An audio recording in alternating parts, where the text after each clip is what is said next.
He was easy to talk to, usually offered a little humor for the conversation, and never knew a stranger. He was always a gentleman, and his goodness was apparent to all that he did. He will be forever missed. And myself, personally knowing Jeff when we were younger people, I can tell you these things are all true. Jeff was a really great guy, and I'm proud that he was a friend of mine. Once again, thank you all to the Horn family for coming out tonight. We hope we put on a good show for you.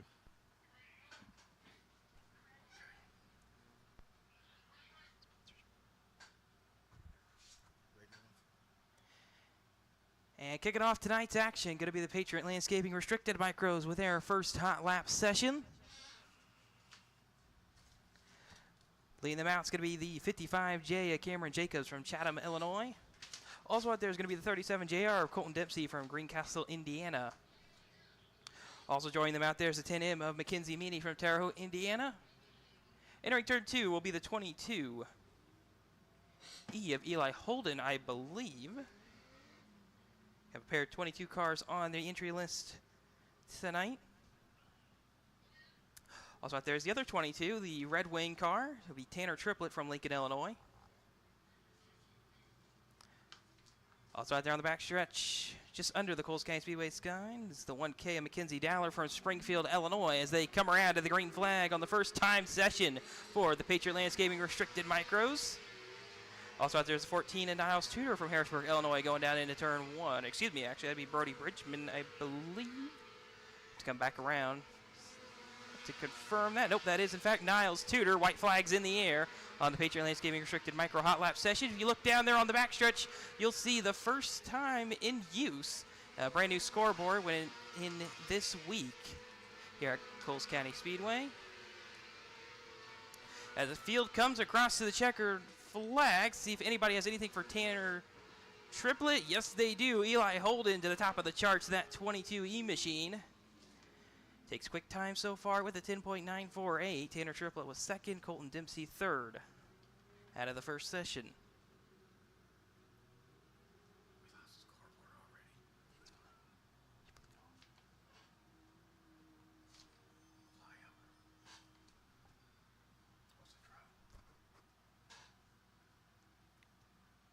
Looks like maybe a transponder issue for the 10N of Mackenzie Meany not showing up on our scoring monitors.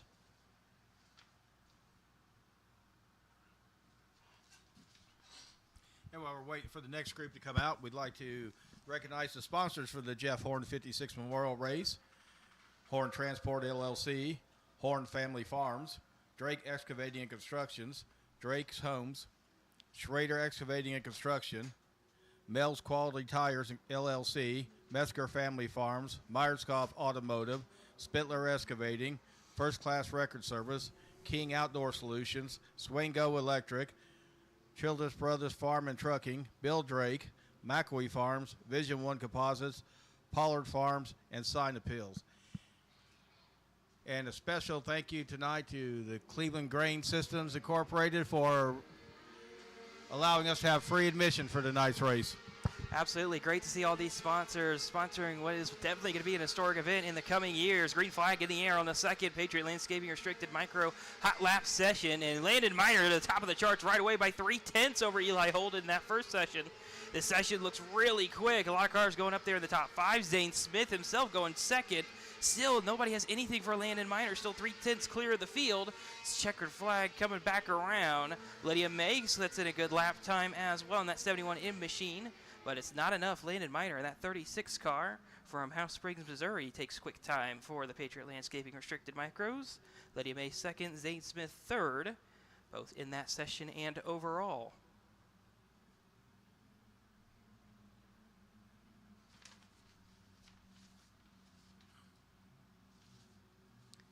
So it's like all 14 cars out of the Patriot Landscaping Restricted Micros did make it out onto the racetrack. Kinsey Meany with an issue did not have a scored lap.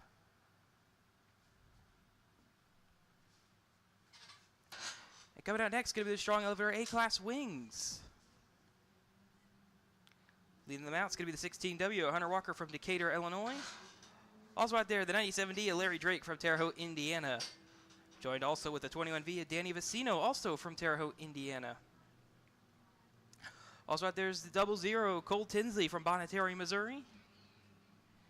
Entering turn 1 on the inside will be the 07C of Audrey Cowden from Terre Haute, Indiana. As rest of the field coming around to the green flag. Car also out there will be that 83 machine entering turn 3, exiting turn 4, Brant Woods from Chickasaw, Oklahoma. Making his way back down to turn 1, there to make a move on around the outside. Now looking to the inside of Audrey Cowden's, that number 0 machine of Luke Easton, making up this first session. Field coming around, checkered flag right in the air right away. This field rather close. As they complete the first session, Larry Drake pulling it down in the infield a lap early, it looks like.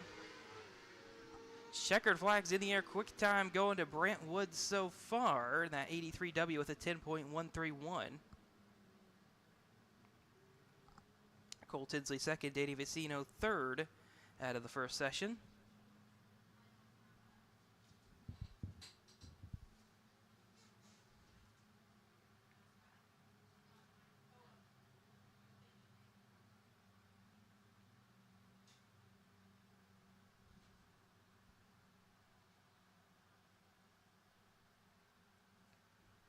That first group rolls off the racetrack, second group rolls on to the racetrack.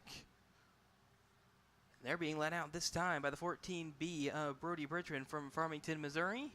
Right behind Brody will be the 24G of Grayson Springer from Lafayette, Indiana. Also out there, the 18 of Aiden Linegain from Coal Valley, Illinois. Also out there's the 8J of JJ Williams from Harristown, Illinois. That's going to be a car to watch tonight. Another car out there in the middle of turns 1 and 2, going to be the 37 of Aiden Perdue from Clinton, Illinois. Making his way down towards turn 1, it's the 07 of Zach Gorski from DeLand, Florida. Yeah, it looks like one car stopped over there in turn 4, needing a little bit of assistance.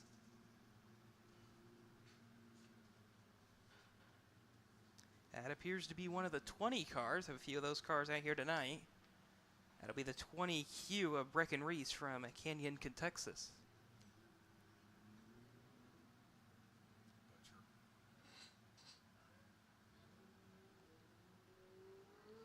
And it looks like Brecken Reese will be able to get that engine fired on that 20Q. And he'll join his hot lap session. So with that, 14 cars for the Strong Limiter A-Class Wings have seen the racetrack. 6 left to go in a third session. As a second session coming around to the green flag. Control car is going to be that number 37, making his way back down to turn 1. Aiden Perdue back off into turns 3 and 4. That car looks pretty good right around the bottom of the racetrack, turning really well. See what that first lap time is going to be. It's good enough for third. Brecken Reese, this second session, picking up the pace just like the first group of the night, first hot lap groups of the night, first class. As Brent Woods still holding on to that top spot. Brecken Reese going to try to improve on his lap times as he comes across to the checkered flag, looking for him off turn 4. And not quite going to be enough. Brecken Reese the fastest out of that session, but Brent Woods still the fastest car overall.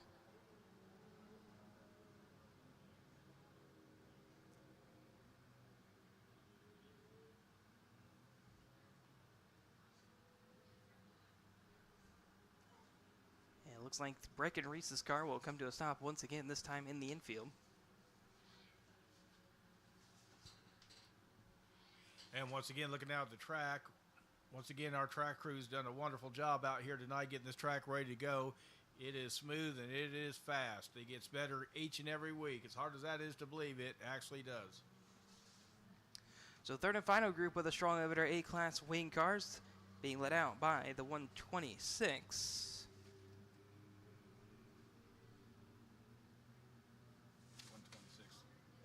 That'll be Cole Kirkman in the 126. As field's coming around to the green flag, Cole Kirkman leading the field to the green. Right behind him, Harrison Robards in that 11R machine from Dardine Prairie, Missouri.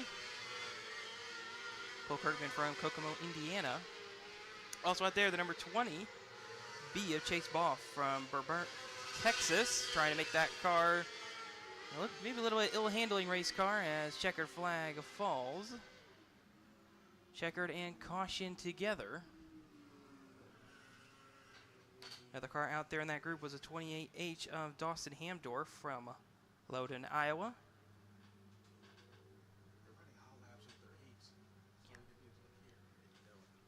Also out there, the 9C of Cameron Varchino from Mansfield, Texas.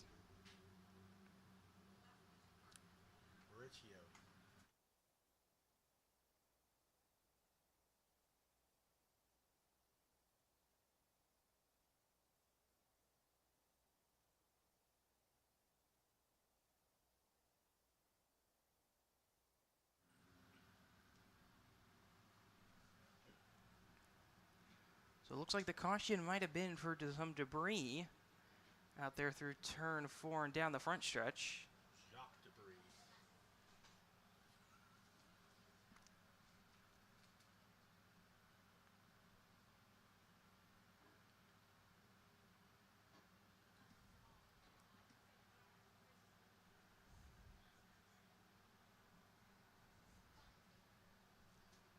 And that did conclude the hot laps for the Strong Elevator A-Class Wings. The 10 entries for the High Caliber Graphic Junior Sprints waiting down there.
So track crew going to work in a little bit of fluid that found its way out onto the racetrack.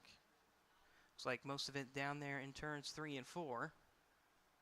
It's going to be a short delay before the High Caliber Graphic Junior Sprints take their hot lap sessions.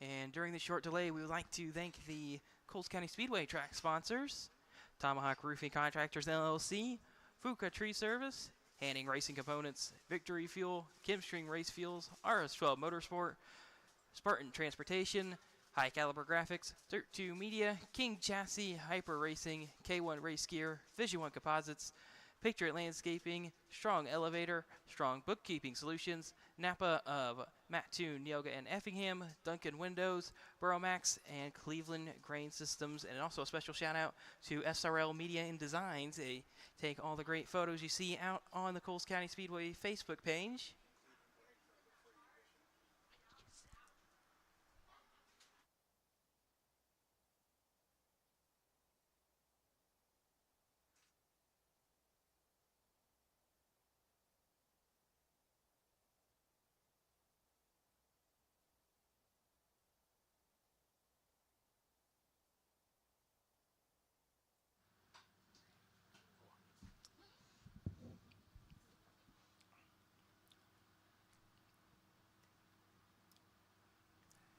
And remember, folks, if there's ever an evening where you cannot come out to watch the racing live here at Coles County Speedway, you can stream it live on WFO.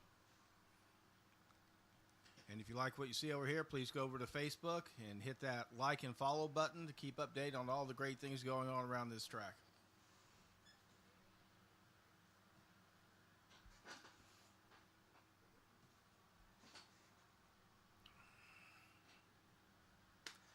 Looks like it'll still take a little bit of extra time. Still seeing a clear line of fluid all the way through turns 3 and 4 down the front stretch, up by the front stretch wall here, a little bit down there towards turn 1.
All right, it's going to take a few minutes here to get all that, whatever spill looks like oil out there on the track cleaned up. So might be a good time to take a break for you guys. If you need the restrooms, it's on the south side of the concession stands.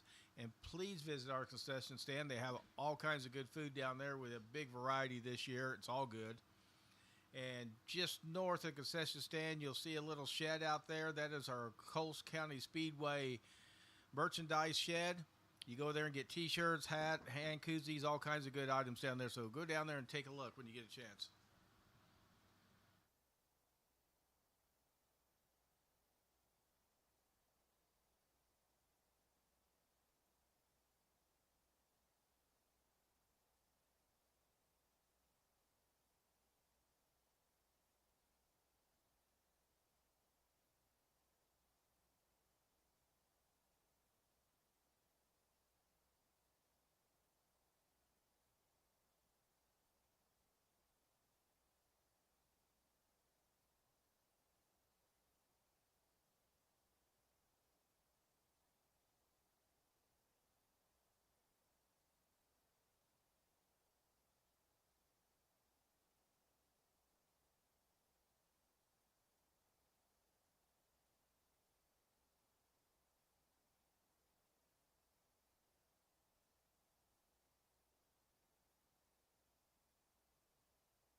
It sounds like the cleanup has been completed over there in turns 3 and 4. So the high caliber graphic junior sprints will be coming out onto the racetrack shortly for their hot laps.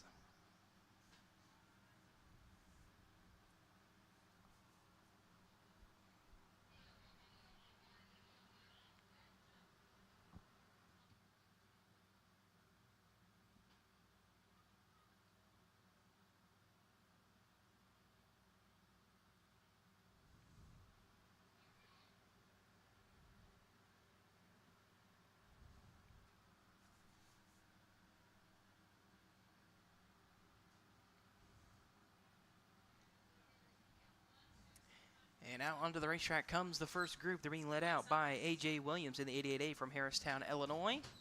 Side car out there is going to be the 17 of Willow Coleman from Farmington, Missouri, along with the J16 of Jasper Hellman from Ashmore, Illinois. The 10M of Madison Meany from Terre Haute, Indiana, and Balin Sumner in the 73 from North Terre Haute, Indiana, making up the tail end of the field over there. Track crews trying to get these cars a little bit separated out so they can get some clean lap times in.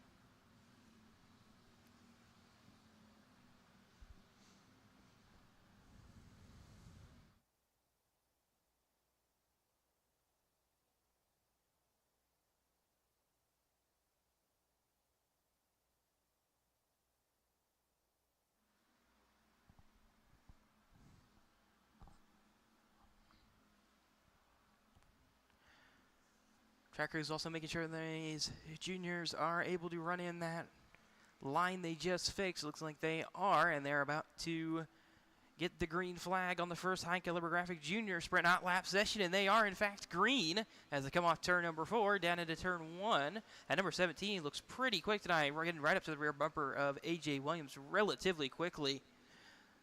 Willow Coleman's car looks a little bit better right down at the bottom of the racetrack. The A.J. Williams car maybe a little bit higher, about half a lane or so. And loses a ton of time right there on entry. Field's coming through, around to the checkered flag. Looks like timing and scoring not going to be working for us in this first session, but I would probably put a pretty good bet on that number 17 of Willow Coleman. Probably the car with quick time out of that first group.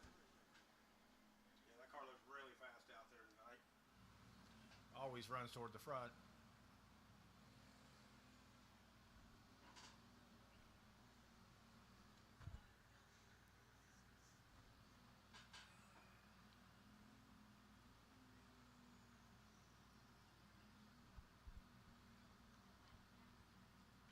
And these juniors will pull through the infield back towards the pit area, which will allow for that second group to come out.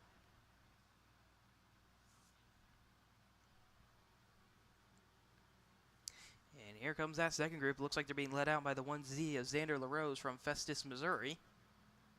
Car right behind him is going to be the 2G of Gunnar Rose from Kokomo, Indiana. Also out there's the 20 of Riker Sumner from Terre Haute, Indiana. Rolling down into turn 1 is going to be the 40C of Cohen Coleman from Farmington, Missouri. And last car out there looked like needing a little bit of assistance down there in the pit area. Going to be the 81M of Nolan Leone from Mahomet, Illinois.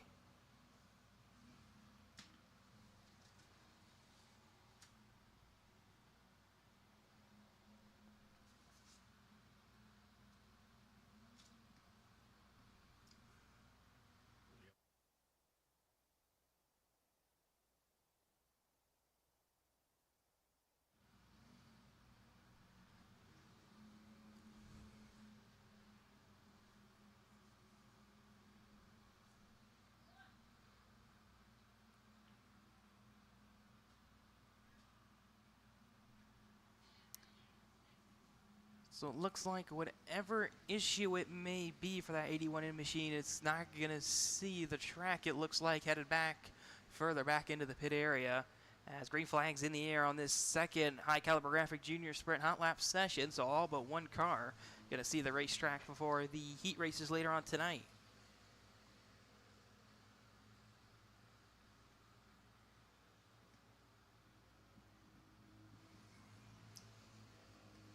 Coming through, white flags in the air already. Yeah, looks like timing and scoring just came back for us up here In the announcer's box, Riker Sumner, the fastest car so far overall. Checkered flags in the air. And it will be that number 20, Riker Sumner, quick time for the high caliber graphic junior sprints. Madison Meany second, Xander LaRose third for the junior sprints. And that will conclude the junior sprint hot laps. Up next will be the Vision 1 Composites non-wing micros. We have 33 entries in this class for tonight.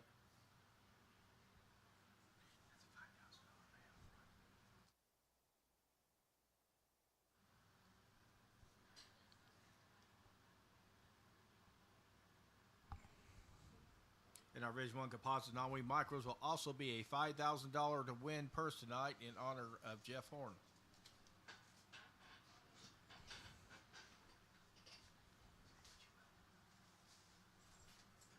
Top 22 cars will race. Actually, it looks like it will not be the non-wing cars coming out. Looks like we have a kart coming out, one of the go-karts back there in the pit area, taking the quick session. It's going to be the 52C.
And with that, it looks like now the Vision 1 Composites making their way out of the racetrack for the first hot lap session. Leading them out is going to be the 29S, a Stone Chart from Frankfort, Indiana. Also out there is going to be the 4R, Cameron Romack from Ashmore, Illinois. Going into turn one, going to be the 72W of Jake Cheatham from Bethalo, Illinois. Caution lights extinguished. Green light is on as 88 of Billy Lee from Hammond, Illinois comes off turn number 2. Rest of the field coming across to the green flag. Working his way off turn 4, going to be the 22 of Cole Kirkman from Kokomo, Illinois, Indiana, excuse me. Also out there going to be the 18 of Aiden Linegang from Cole Valley, Illinois, right behind Cole Kirkman. Oh, already lap times being put down. Jake Cheatham, fastest car so far, but hey, Cole Kirkman, Aiden Linegang, the two fastest off their first 2 laps. As everybody coming around to complete lap number 2, and it is the checkered flag lap. And quick time in group number 1, going to go to Cole Kirkman with a 10.629. Aiden Linegang second, Jake Cheatham third. On the first Vision 1 Composite non-wing micro hot lap session, got 6 of them tonight.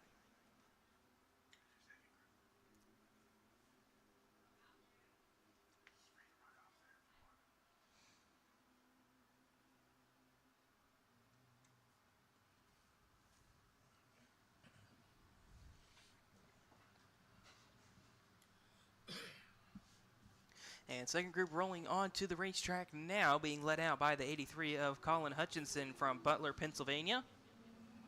Second car out is going to be the 25B is Chevy Boyer from New Haven, Missouri. Also out there is going to be the 12W Dawson Wright from Terre Haute, Indiana, as the green flag's being given to the field as they work their way back through turns 3 and 4. First time lap underway. Also out there will be the 69T of Trey Erdman from Cold Valley, Illinois. Right behind him will be, it looks like, the 24G as he comes across to the white flag. You'd have to confirm that. That is, in fact, the 24G of Grayson Springer from Lafayette, Indiana. Well, it looks like, looking for one of these cars that might be missing. Checker flag falls on the first session. Colin Hutchison going right to the top of the charts. No one else breaks into the top 3, or even the top 5.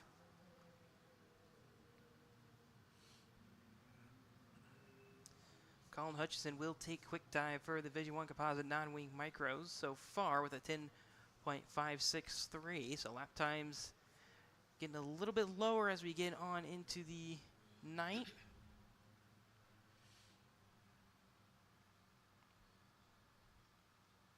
2 sessions down, 4 more to go for the Division 1 Composite non-wing micros. And leading out the third group, going to be the 72 of Sam Johnson from St. Peters, Missouri.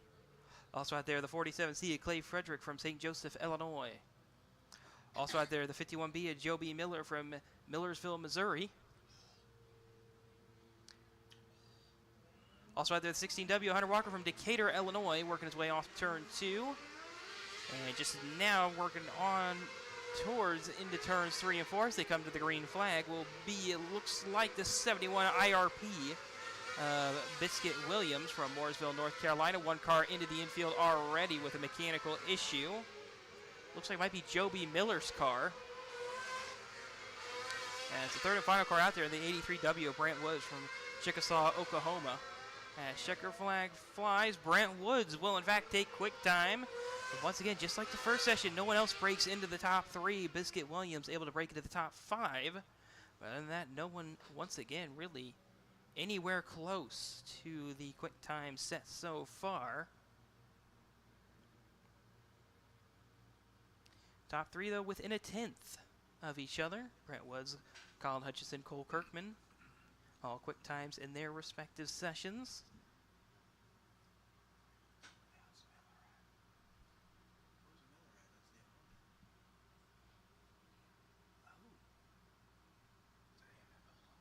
And it looks like Joby Miller needing a little bit of assistance getting off the racetrack. As we have half the Division 1 Composite non-wing micro hot lap sessions down, half of them to go.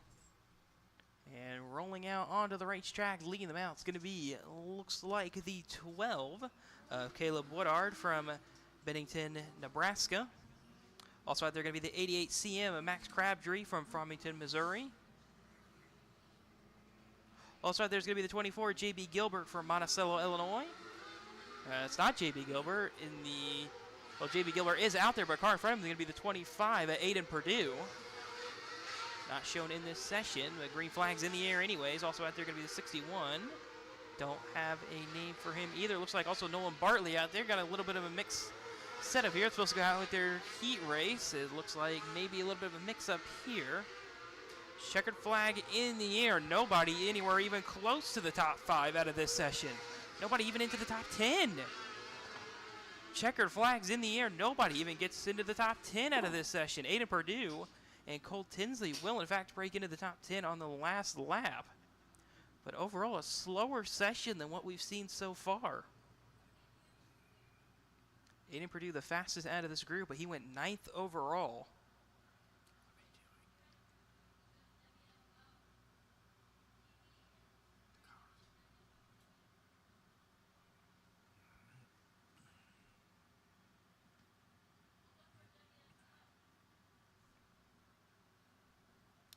Looks like a couple drivers wanting to go over the scales, make sure their cars meet the minimum weight requirements.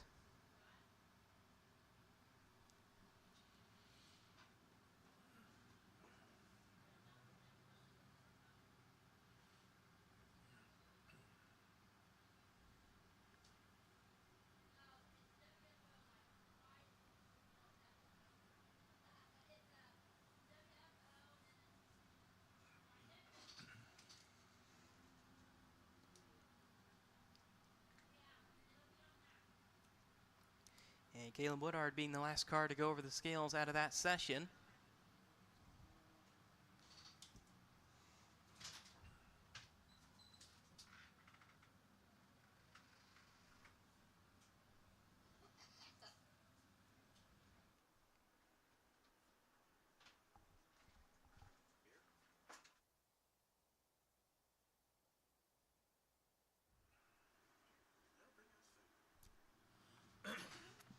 And the 5th group coming out onto the racetrack now, being led out by the 16C of Sam Coleman from Farmington, Missouri. Also out there, the 14B of Brody Bridgman from Farmington, Missouri.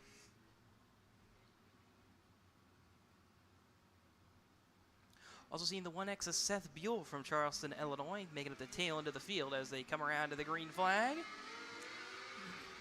See if anybody out of this group can find their way into the top 10 as they work off turn number 4. Also out there, the 28 of Shelby Hinton from Dubberly, Louisiana. White flags in the air already. Zach Gorski also out there in that 78 machine, along with Wyatt Walters in the 4. The tail end of the field, checkered flags in the air. I'm not seeing anybody break into the top 10 here. And another slow session overall. Nobody breaking anywhere close to the top 10. Wyatt Walters 4th, the fastest in this session. Actually, Jack Zagorski got up there on his last lap. That number 78 machine 9th again. Last 2 sessions, times have really slowed down. It looks like one more session to go, seeing if any of these drivers can pick up the pace. Maybe it's from the Earl off the track.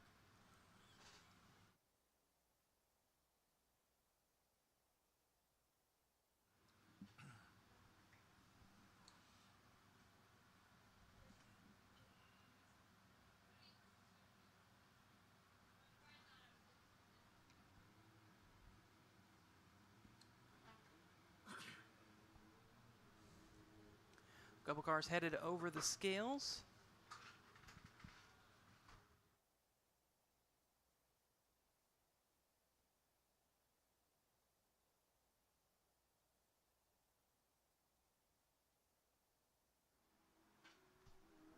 Rolling out on the racetrack, the 6th and final Vision 1 Composite Non-Wing Micro Hot Lap session. See if any of these drivers can find themselves inside of the top 10. Joby Miller making his way back out on the racetrack of the number 51 machine. As green flags in the air on this 6th and final session. See if any of these drivers can make their way up there.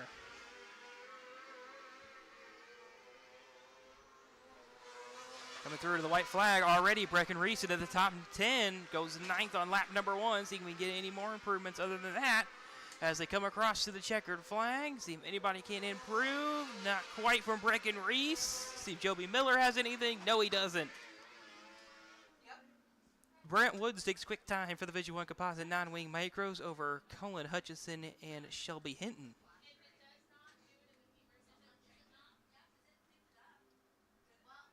So it looks like 2 cars out of the Vision 1 Composites non-wing cars did not see the racetrack. See if we may have one more session.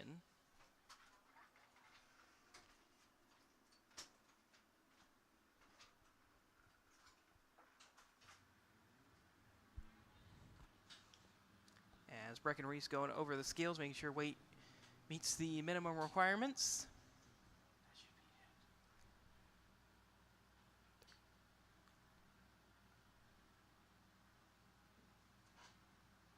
And it looks like one more car, one of the winged cars, is going to make a session here. And that's going to be Mackenzie Meany in the 10M, I believe. Out of the restricted micro class, didn't set a time. Had some sort of mechanical issue out of Terre Haute, Indiana. And she was supposed to be on track, so she's going to take her hot lap session now. Looks like we're not going to be getting any live scoring from her. And she's going to come around and collect the checkered flag.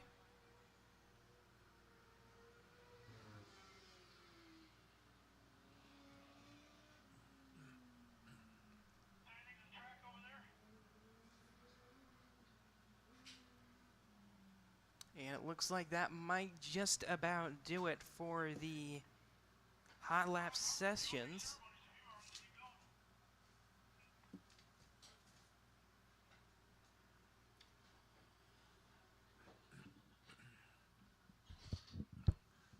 All right, that does conclude our hot laps for the evening. Our heat races will be coming up here in just a couple moments.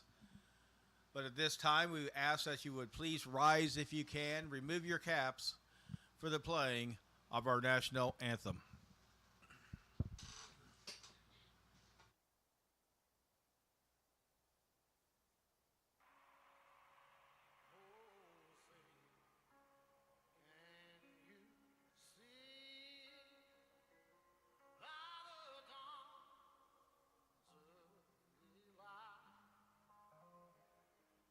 Oh, so proudly we hailed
Thank you, and a big special thank you to all the veterans with us tonight. Thank you for your service and your sacrifice for protecting our freedom so we can truly live in the greatest country in the world. Thank you.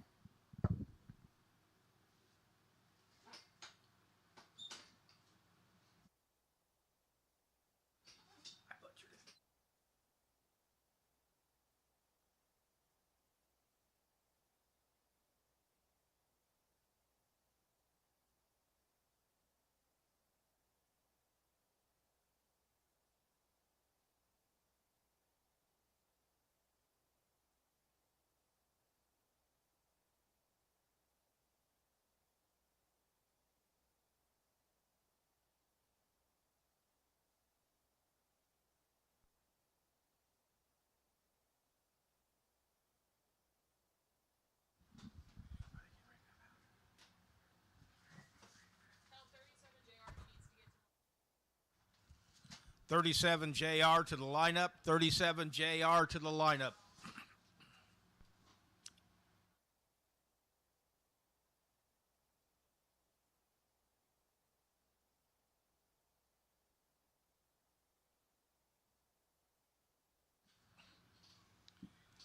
All right, our first group to come out for their heat races tonight will be our Patriot Landscape Restricted Micros. We have 14 entries, and we'll have 2 heat races. Your starting lineup for heat number 1 will be from Harrisburg, Illinois, number 14, Niles Tudor. Starting second from Lincoln, Illinois, number 22, Tanner Triplett. Starting third from Chatham, Illinois, number 55J, Cameron Jacobs. Starting fourth from Princeton, Indiana, number 22E, Eli Holden. Starting fifth from Bend Wheeler, Texas, number 14B, Brian Shade. Starting sixth from Terre Haute, Indiana, number 10M, Mackenzie Meany. And starting seventh from Greencastle, Indiana, number 37 JR, Colton Dempsey. This is your Patriot Landscape Restricted Micros heat race number 1.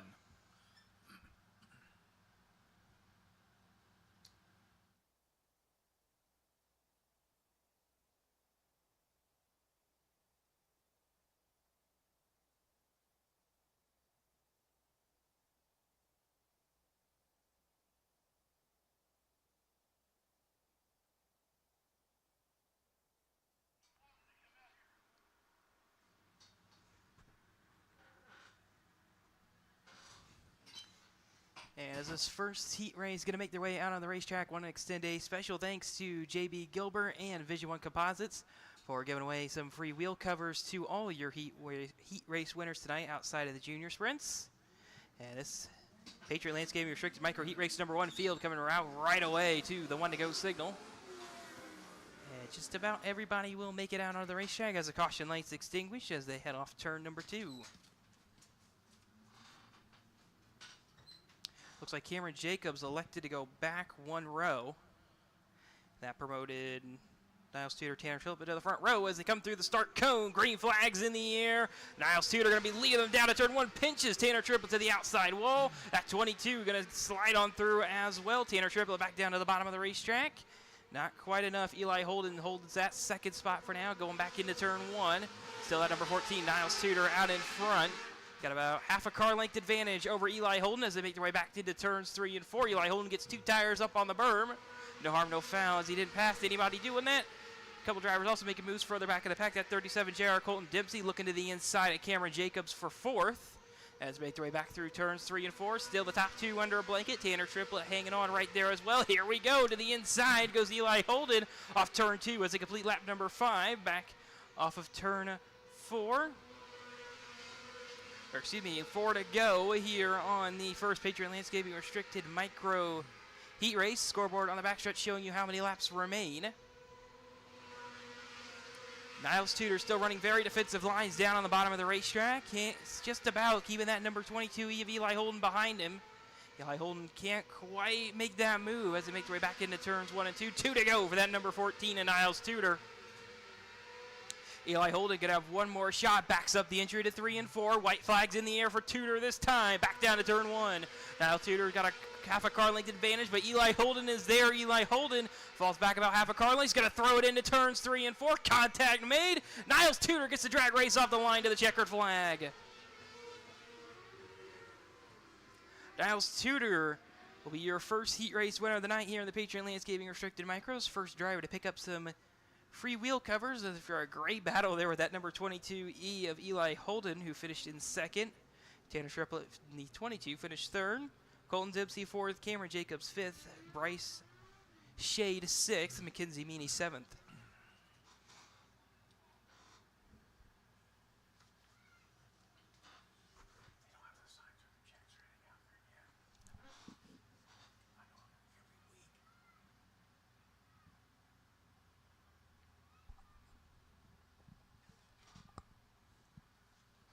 So once again, top three going to have to go over the scales.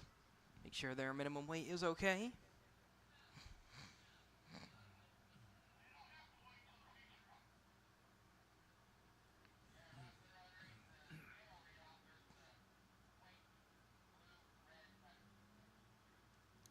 Now Niles Tudor going to pull in, get his picture taken, get his free wheel covers for his heat race win here in the first Patriot Landscaping Restricted Micro Heat Race.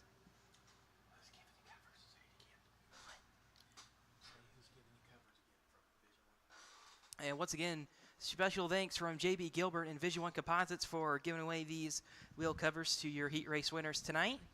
Outside of the junior sprints, only field not receiving any free wheel covers tonight, but everyone else getting them from Vision One Composites.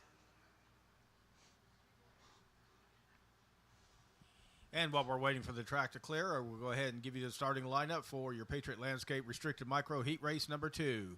Starting first from Terre Haute, Indiana, number 71M, Lydia May. Starting second from House Springs, Missouri, number 36, Landon Miner. Starting third from Arlington, Illinois, number 14E, Emerson Kinzer. Starting fourth from Smith, Missouri, number 12, W.J. Campbell. Starting fifth from Bon Terre, Missouri, number 61, Zane Smith. Starting sixth from Farmington, Missouri, number 12, B.C., Bella Coleman. And starting seventh in the number 1K from Springfield, Illinois, Mackenzie Dowler. Green flags in the air. Lydia May runs Landon Miner up towards the top of the racetrack. Landon Miner able to hold that line as they make their way off turn number 2. Lydia May going to try to keep her car out in front.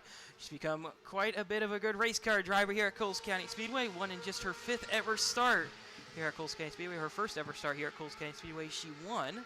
Her 5th overall start she's won. She's becoming a very good race car driver here early on in her racing career, as she's already pulling a gap here on the 36 of Landon Miner. Landon Miner just got nothing for her.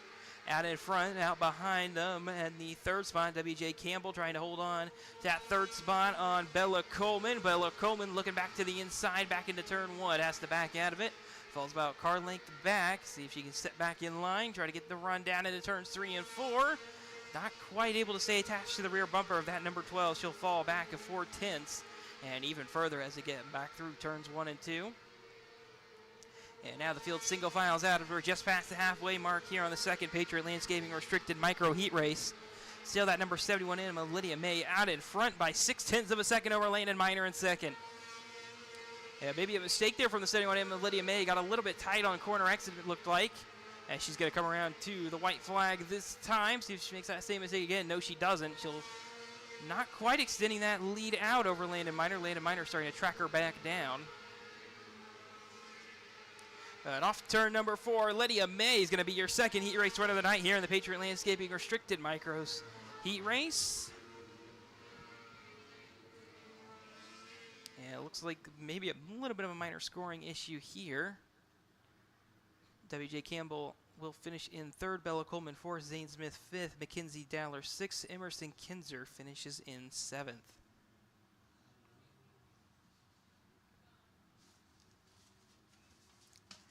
And once again, Lydia May getting her picture taken and receiving her free wheel covers from Vision One Composites for winning her heat race. And with that, that concludes the heat races for our Patriot Landscape Restricted Micros. Up next will be our Strong Elevator A-Class Wing. We will have 3 heat races for the Strong Elevator A-Class Wing division tonight.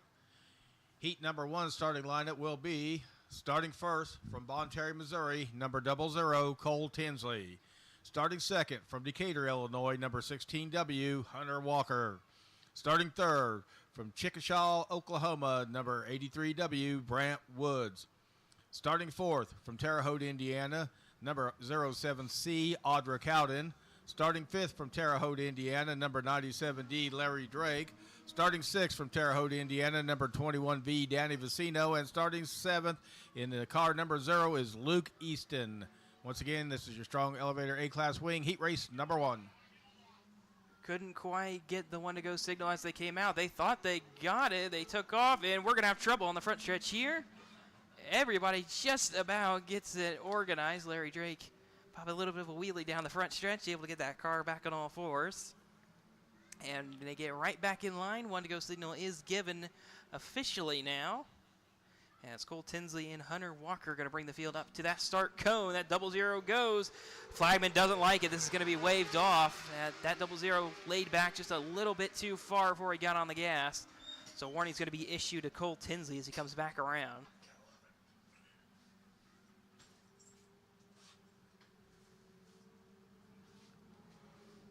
So once again, caution lights extinguished, 1 to go. Time Cole Tinsley a little bit too excited, maybe faded back a little bit too far behind Hunter Walker. Yeah, it looks like the same thing's going to happen again. Hunter Walker's going to get almost about his full car ahead of that 00 Cole Tinsley. See if the flagman's going to give it to him this time. Yes, he will. Green flags in the air on the Strong Elevator A-Class Wing Heat Race number 1. Field's starting to get organized as they make their way through turns 1 and 2.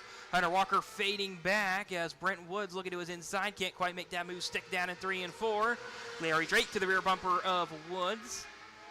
As Audra Cowden battling out with Luke Easton at the completion of lap number 1. Easton gets on by for 6th. As now that number 83 machine worked into the inside of Hunter Walker. Brant Woods on the inside. Going to make that move stick going into turns 3 and 4. Hunter Walker tries to back it up. But that number 83 parks it right down there on the berm. Nowhere that 16W could go. Way out in front of the field by a 1.5 advantage. That 00 Cole Tinsley turning lap times 0.2 faster than the field as they complete lap number 4. Not seeing any battles throughout the rest of the field. Still that 00 way out in front by a 1.5 over Brant Woods. Brant Woods running now within a 1/10 of Cole Tinsley. Not going to be enough, though, to chase him down. As that 00 really running away with this Strong Elevator A-Class Wing Heat Race. As it comes to 2 to go, coming around to the white flag this time as he works his way back through turns 3 and 4. Larry Drake starting to close in on the 16W. Caution's going to come out. As that's Luke Easton coming to a stop up there in turn 1, bringing out the first caution here in the Strong Elevator A-Class Wing Heat Race. Word we're getting is he's lost a chain.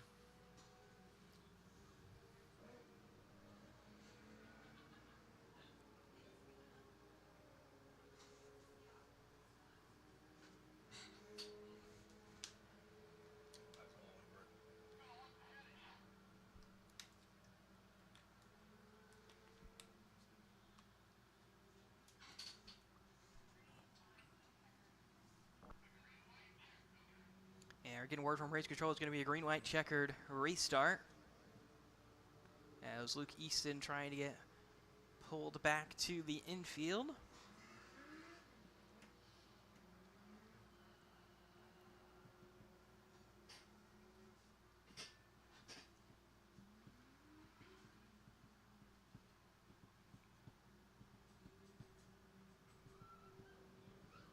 Field's going to work back through. Going to most likely be, if I had to guess, 3 to green that time they came by. As Luke Easton going to have to be pushed back around to the infield.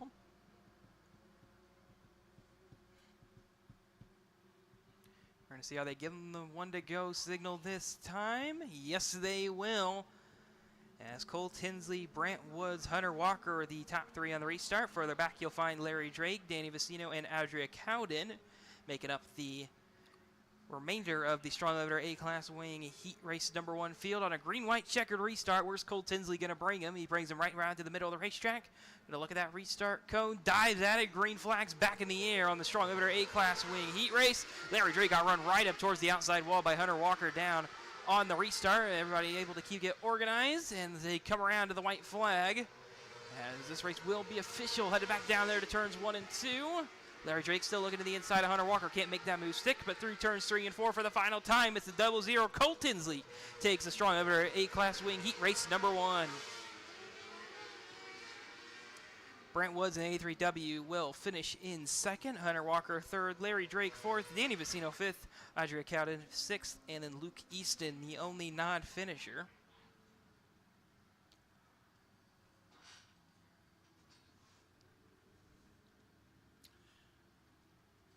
And the number 00 of Cole Tinsley will stop in the infield, get his picture taken as a heat race winner at Coles County Speedway, along with being presented his wheel covers from Vision 1 Composites. Coming up next will be our Strong Elevator A-Class Heat number 2. And here's your starting lineup. Starting first, from Farmington, Missouri, number 14B, Brody Bridgman. Starting second, from Harristown, Illinois, number 8J, J.J. Williams. Starting third, from Canyon, Texas, number 20Q, Brecken Reese. Starting fourth, from Lincoln, Illinois, number 22, Tanner Triplett. Starting fifth, from Lafayette, Indiana, number 24G, Grayson Springer. Starting sixth, from Coal Valley, Illinois, number 18, Aiden Linegang. And starting seventh, from DeLand, Florida, number 07, Zach Gorski. This is your Strong Elevator A-Class Wing Heat Race number 2. Zach Gorski might be that car to watch back there on a spare wing, it looks like, but he normally pretty quick around here at Coles County Speedway. You're going to have to go from last to first if you can, but coming through the start cones, Brody Bridgman, J.J. Williams, green flags in the air on the second. Strong Elevator A-Class Wing Heat Race. Aiden Linegang getting some air time. Headed down off turn 4, back into turns 1 and 2. Zach Gorski picks off one, going to pick off a second one as he makes his way back into turn 3 and 4. And Zach Gorski already 2 spots up into the 5th spot. Out in front, Brecken Reese leading the field over the 8J of J.J. Williams. Brody Bridgman was running in third, falls back to 4th as Grayson Springer gets on by at the completion of lap number 2. Grayson Springer already looking on J.J. Williams, looking to the inside, maybe not quite close enough, as the rest of the field is pretty organized as they make their way back through turns 1 and 2. Zach Gorski right in the back bumper of the 14B of Brody Bridgman, trying out a little bit of different line there, didn't work, and fades back off the rear bumper of the Bridgman car. Out in second, battle still going on. It'll be that 24G of Grayson Springer looking on the 8J of J.J. Williams back into turn 1 with 3 to go.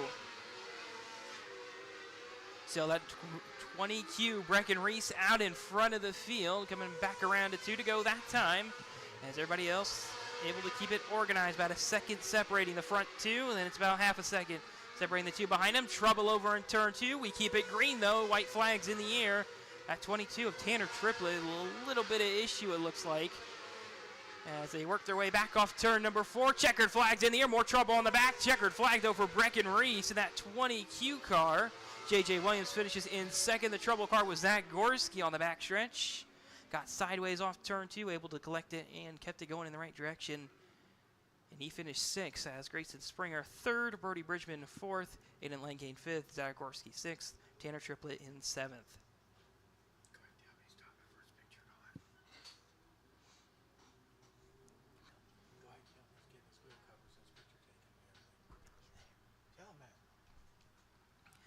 And once again, it'll be that 20Q Brecken Reese receiving his wheel covers and getting his picture taken.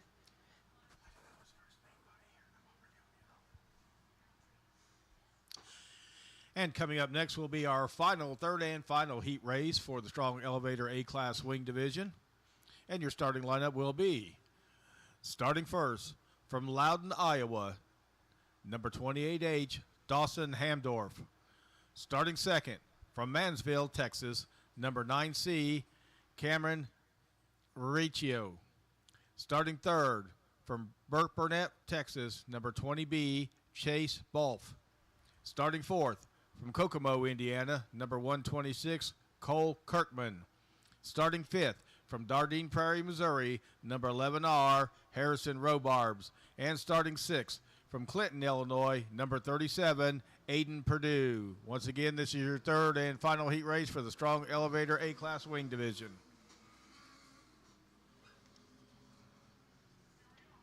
And the 1-to-go signal was given as they came out. Our flagman John Shipman just making sure with race control that they were in the right order.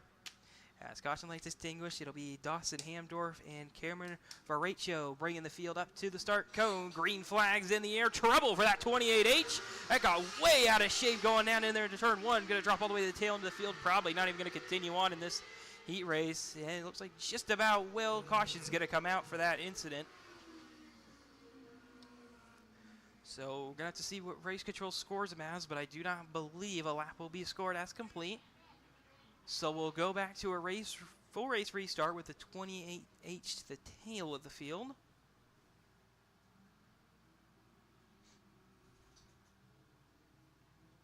Dawson Hamdorf will head on to the tail, sliding to that 6th starting position.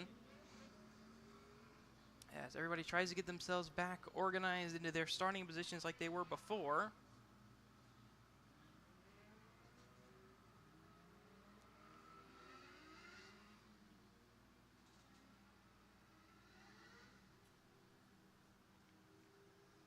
And just like that, 1-to-go signal being given to the field. This time, race leader is going to go to the 9C of Cameron Varaccio. The car on the outside is going to be the 20B of Chase Balfe as they make their way off turn 2. Down the backstretch and looking at the start cone over in turns 3 and 4 will be this 3rd strong leader A-class wing heat race. And we're green. That's going to be a big start there for the 9C as they're 3 wide down into turn 1. See if they can organize it off turn 2. Still 3 wide, and as the 20B of Chase Balfe makes the wise decision to back out of there. And maybe not was the decision to back out. Mechanical issue of some sort. That car pulling down in the infield. That'll end his heat race at the end of lap number 1. Still out in front, the 9C of Cameron Varaccio, now being chased down by the 126 of Cole Kirkman, typically in the 22 car, and finding himself in the 126 tonight. He's very quickly chasing him down in the race lead. His lap times are equal between those front two, but I think that 126 looks a little bit better out there in second.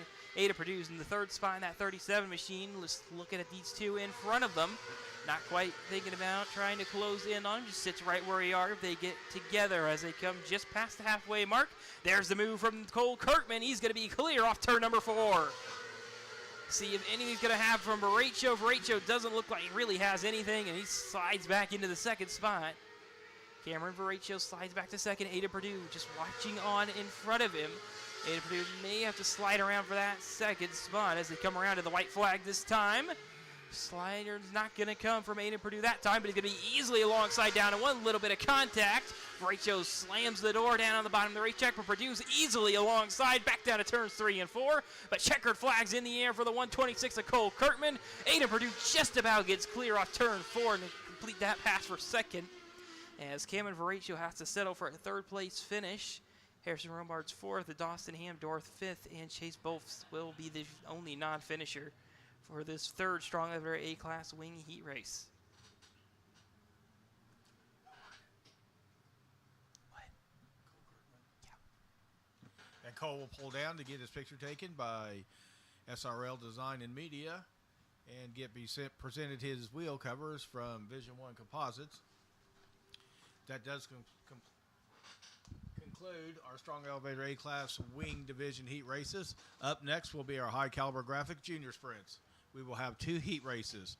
Your starting lineup for heat race number 1, starting first from Harristown, Illinois, number 88A, A.J. Williams. Starting second from Farmington, Missouri, number 17, Willow Coleman. Starting third from Terre Haute, Indiana, number 10M, Madison Meany. Starting fourth from North Terre Haute, Indiana, number 73, Balin Sumner. And starting fifth from Ashmore, Illinois, number J16, Jasper Hellman. This is your High Caliber Graphics Junior Sprint Heat Race number 1. Willow Coleman looked really good in the hot laps earlier. We're going to see as they come through the start cone if A.J. Williams can hold the lead and the advantage into turn 1. Yes, he will. Down into turn 1, it's A.J. Williams out in front. Working their way back through turns 3 and 4. Still that 88A of A.J. Williams getting the car to turn just a little bit better than Willow Coleman can behind him. And A.J. Williams turning lap times in that first lap, 3/10 clear of the field, but Willow Coleman starting to claw that right on back. Willow Coleman holds it at right at about half a second advantage for that 88A machine here in the first high caliber graphic junior sprint heat race. Jasper Hellman wiggling just a little bit there through turns 3 and 4 in the dirty air of the 10M of Madison Meany.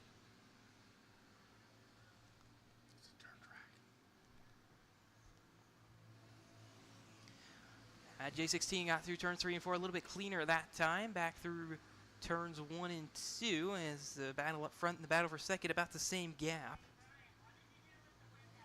Everybody running about very similar lap times to each other right now. AJ Williams still out in front, just turned the fastest lap of the race with a 12.273. Willow Coleman hanging though right there with 2 to go this time on the first high caliber graphic junior sprint heat race. Not sure if Willow Coleman's got enough time. Gonna have to have a mistake from that 88 machine out in front of AJ Williams. A little bit of mistake right there. Willow Coleman into the 12-second range as well. As they come back into turns 3 and 4 for the final time. Off turn 4 is the 88A of AJ Williams taking the first high caliber graphic junior sprint heat race. Willow Coleman finishes in second, Madison Meany third, Jasper Hellman fourth, Balin Sumner will finish in fifth.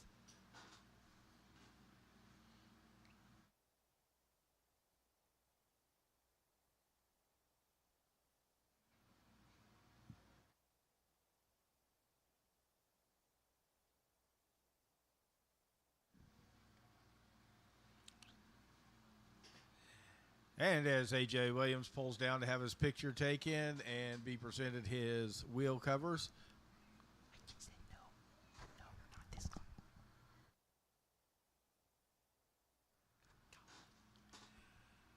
We will give you the starting lineup for your high caliber graphic junior sprint heat race number 2. This is the final heat race for the junior sprints.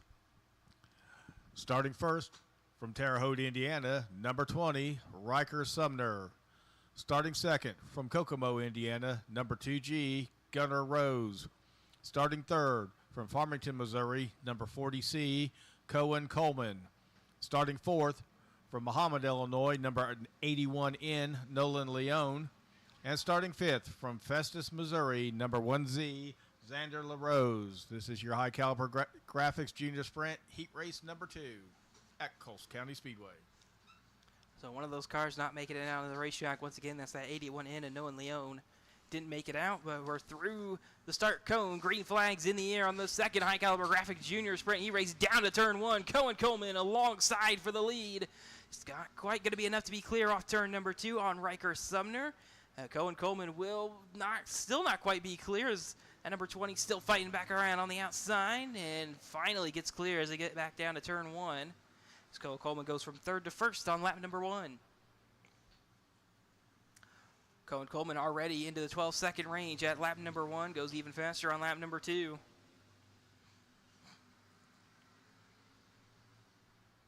And now Cohen Coleman with clean air out in front of him, going to be able to start pulling away from the field behind him. During lap times, about 2/10 faster than Riker Sumner right now in second. Gunnar Rose running third, Xander LaRose fourth. As they come back through, maybe a mistake there from Cohen Coleman, got tight off turn 4. Allows Riker Sumner right back into the back bumper. See if that same mistake's going to come here from the 40C. Gets a little bit tight off turn 4 again, but able to keep it a little bit more managed this time. Riker Sumner still hanging on right there at about 2/10 just behind him. 3 to go this time in the high caliber graphic junior sprint heat race. And now that 40C got a really good turn 1 and 2 that time. Cohen Coleman back out in front by half a second over Riker Sumner.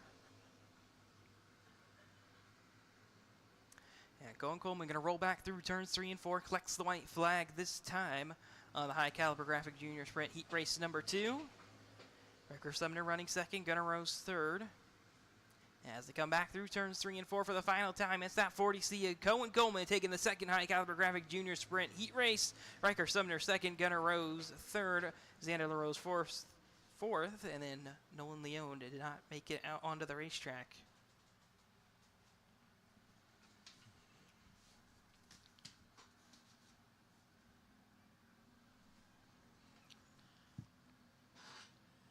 And coming up next will be our Vision 1 Composites non-wing micros. We have 33 entries, so we will have 6 heat races. We'll go ahead and give you the starting lineup for heat race number 1. Starting first from Ashmore, Illinois, number 4R, Cameron Romack. Starting second from Kokomo, Indiana, number 22, Cole Kirkman. Starting third from Coal Valley, Illinois, number 18, Aiden Leingang. Starting fourth from Hammond, Illinois, number 88, Billy Lieb. Starting fifth from Bethalto, Illinois, number 72, W. Jake Cheatham. And starting sixth from Frankfort, Indiana, number 29S, Stone Sharp. This is your Division 1 Composite Non-Wing Micros Heat Race number 1. As they come back through the start cone over at turn 4, green flags in the air. Cole Kirkman fighting right around the outside already of Cameron Romack, so 3 wide behind him. Billy Lee able to make that move for a third now, looking on Cameron Romack for a second around that outside. That 88 looks really good on the middle part of the racetrack. Can't quite make that move stick down there in turns 3 and 4. Still can't make it stick over in turns 1 and 2. Cameron Romack still holds on to second for now as they roll back through turns 3 and 4. Just about got the wheel alongside that time as the 88 of Billy Leaves. Now easily alongside, easily clear through turns 1 and 2. Cameron has to give the space as trouble back in the back half of the fielder. 3 wide, that 18 in line game making a little bit of contact with Jake Cheatham. Cheatham goes through for 5th, and line game goes right on back for 5th back through turns 1 and 2. Line game going to be just about clear, as he will be clear. Cameron Romack up to the middle part of the racetrack, has Stone Sharp below him. Stone Sharp makes that move stick down on the bottom. Cameron Romack's back out of it. It's time to get back into turns 3 and 4. Still out in front, that 22 of Cole Kirkman. Turning lap times about a tenth faster than Billy Lieb, who's running in second. Cameron Romack maybe looks slow off turn number 4. Maybe an issue on that 4R machine. That car not having the pace on the back end of the straightaways as these other cars have. Looks like he's way out of the gas really early to get that car to turn. As now he's going to fall back another spot. Going to fall behind Jake Cheatham now as Cheatham goes through for 4th. Cameron Romack trying to fight back. Contact made. Cameron Romack goes around right in front of Aiden Leingang. Caution's going to come out just as they were coming around to the white flag here on the first Division 1 Composite Non-Wing Micro Heat Race. Looks like Cameron might have got clipped there after he spun from the number 18 car of Aiden Leingang. That was a pretty big hit to the right front. Cameron's checking that out as he makes his way back through turns 1 and 2. He pulls it down to the infield, see if he's going to tag on in at the tail end of the field, if he takes a hard left here. Looks like he will, in fact, stay out there.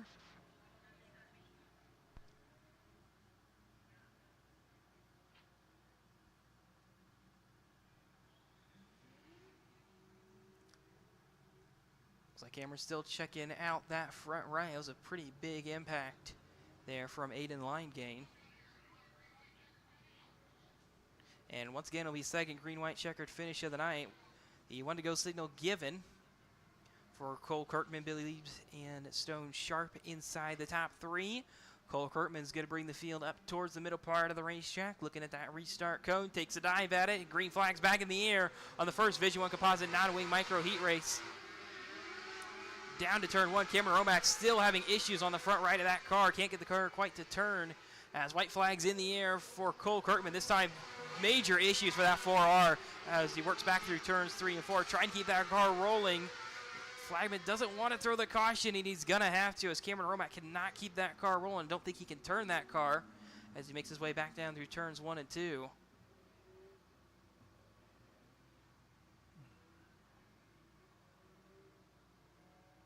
See if he's going to be able to make that hard left-hand turn. In fact, he will make that hard left-hand turn. Cameron Romack will become the first non-finisher of this first Division 1 Composite Non-Wing Micro Heat Race. And once again, one-to-go signal being given, and Cameron Romack makes his way back to the pit area. Still out in front, Cole Kirkman, Billy Lieb, Stone Sharp. Then it'll be Jake Cheatham, Aiden Leingang making up the rest of them. As Cole Kirkman once again going to bring the field up to the middle part of the racetrack. As once again looking at that restart cone, waits on the bump from behind of Billy Lieb, green and white together as they make their way back down to turn 1. Going to be a big move from Stone Sharp here. Can't quite make that slider work. Billy Lee out in front. Billy Lee protects the bottom this time. Checkered flags in the air for Cole Kirkman, who takes the first Division I Composite non-wing micro heat race. Looks like Billy Lee, who finishes in second, may have tagged the outside wall off turn 4. Treble over there in turn 2. Everybody keeps it manages their damage a little bit better there that time. I think we had one or two of the cars thinking they still had another lap to go there. And Cole Kirkman getting his picture taken and receiving the wheel covers from Division I Composites. And with that being said, we will give you the starting lineup for heat number 2 for the Division I Composite non-wing micros. Starting first from Terre Haute, Indiana, number 12W, Dawson Wright. Starting second from Butler, Pennsylvania, number 83, Colin Hutchinson. Starting third from Coal Valley, Illinois, number 69T, Trey Erdman. Starting fourth from New Haven, Missouri, number 25B, Chevy Boyer. Starting fifth from Burke Burnett, Texas, number 20B, Chase Balf. And starting sixth from Lafayette, Indiana, number 24G, Grayson Springer. Once again, this is your Division I Composite non-wing micro heat race number 2.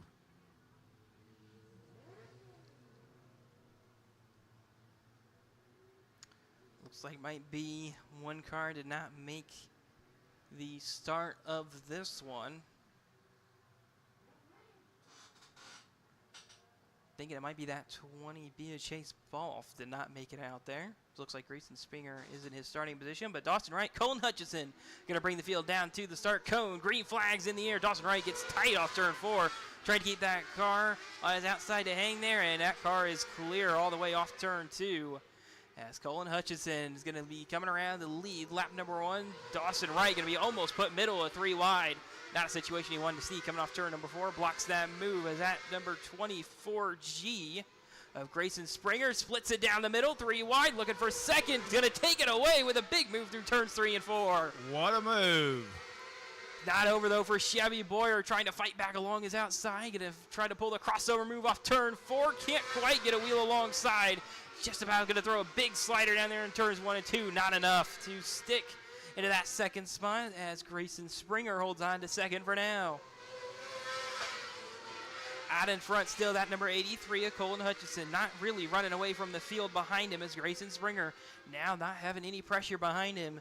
Going to see if he can start tracking down the race leader. Not quite that time. Holds the gap at about half a second.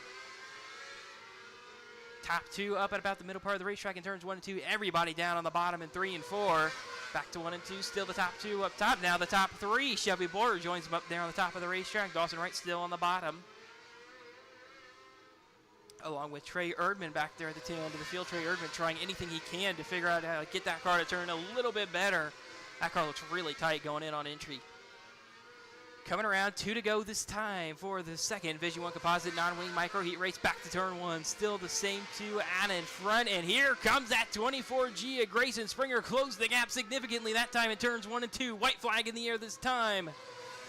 And Grayson Springer going to have a shot down here in turns 3 and 4. The gap 3/10. That car looks really good through turns 1 and 2. Not enough momentum as Colin Hutchinson blocks the bottom. Checkered flags in the air. Colin Hutchinson takes heat race number 2 for the Division I Composite non-wing micros. Grayson Springer second, Chevy Boyer third, Dawson Wright fourth, Trey Erdman fifth. Chase Balf did not make the start.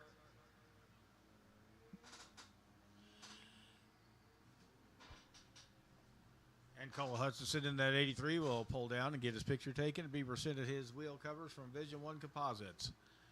And with that, we'll give you the starting lineup for your Division I Composite non-wing micro heat race number 3. Starting first from Mooresville, North Carolina, number 71 RP, Biscuit Williams. Starting second from Chickasha, Oklahoma, number 83W, Brant Woods. Starting third from St. Peters, Missouri, number 72, Sam Johnson. Starting fourth from Millersville, Missouri, number 51B, Joe B. Miller. Starting fifth from Decatur, Illinois, number 16W, Hunter Walker. And starting sixth from St. Joseph, Illinois, number 47C, Clay Frederick. This is your Division I Composite non-wing micro heat race number 3 here at Coles County Speedway.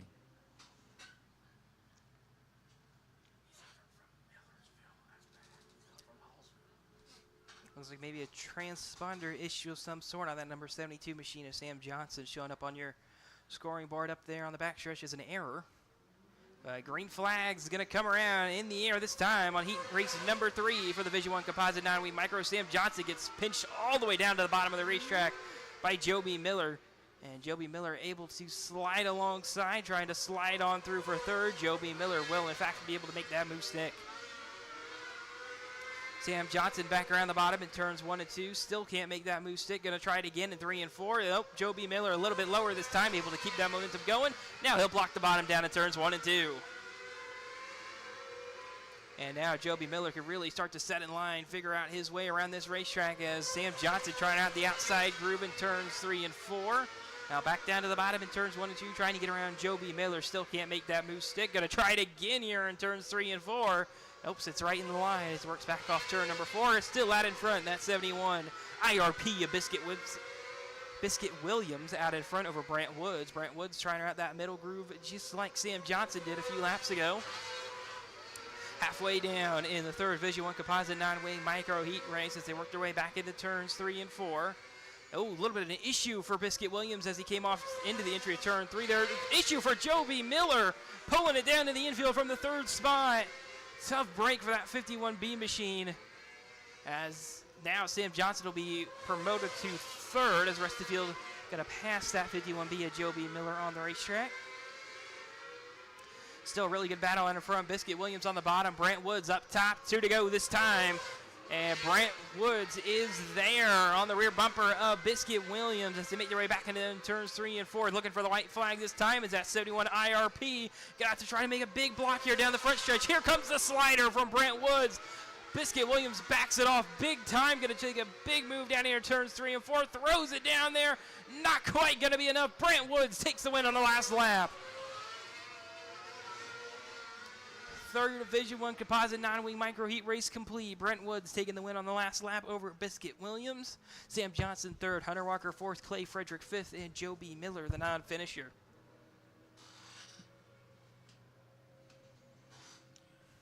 And Brant Woods will stop down in the infield. That was picture taken by SRL Design and Media. And receive his free wheel covers from Division 1 Composites. We will give you the starting lineup for Division 1 Composites non-wing micro heat race number 4.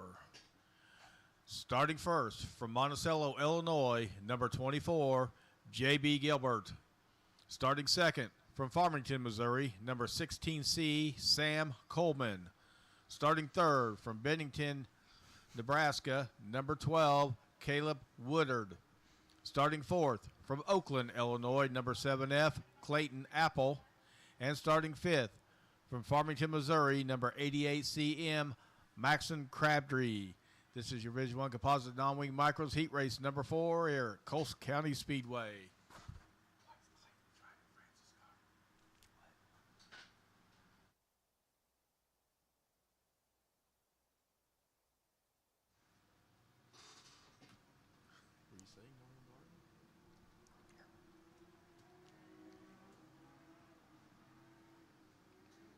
Clayton Apple able to get that car out there. Going to have to join back in his starting position, making a car swap this week. Not in his normal 6 car like he normally is, joining in the Nolan Bartley 7F machine. As J.B. Gilbert, Sam Coleman going to lead the field up to the start cone over in turns 3 and 4. Green flags in the air on the Division 1 Composite non-wing micro heat race number 4. And immediately out in front, Trouble is going to get tagged a little bit by Caleb Woodard over in turns 1 and 2. J.B. Gilbert able to hold on to that lead through lap number 1, though. Max Crabtree making his way forward as well up to third through lap 1. Clayton Apple falls back to 5th as Sam Coleman running 4th as well, looking to the outside of Max Crabtree. Still J.B. Gilbert out in front, pulling away. And now Clayton Apple way up the racetrack, trying to get that car to turn as he makes his way through turns 1 and 2. Can't quite get it to turn down there as he fades a little bit further back. Still out in front, J.B. Gilbert running similar lap times to that 12 of Caleb Woodard behind him. Woodard now up towards the middle part of the racetrack all the way around.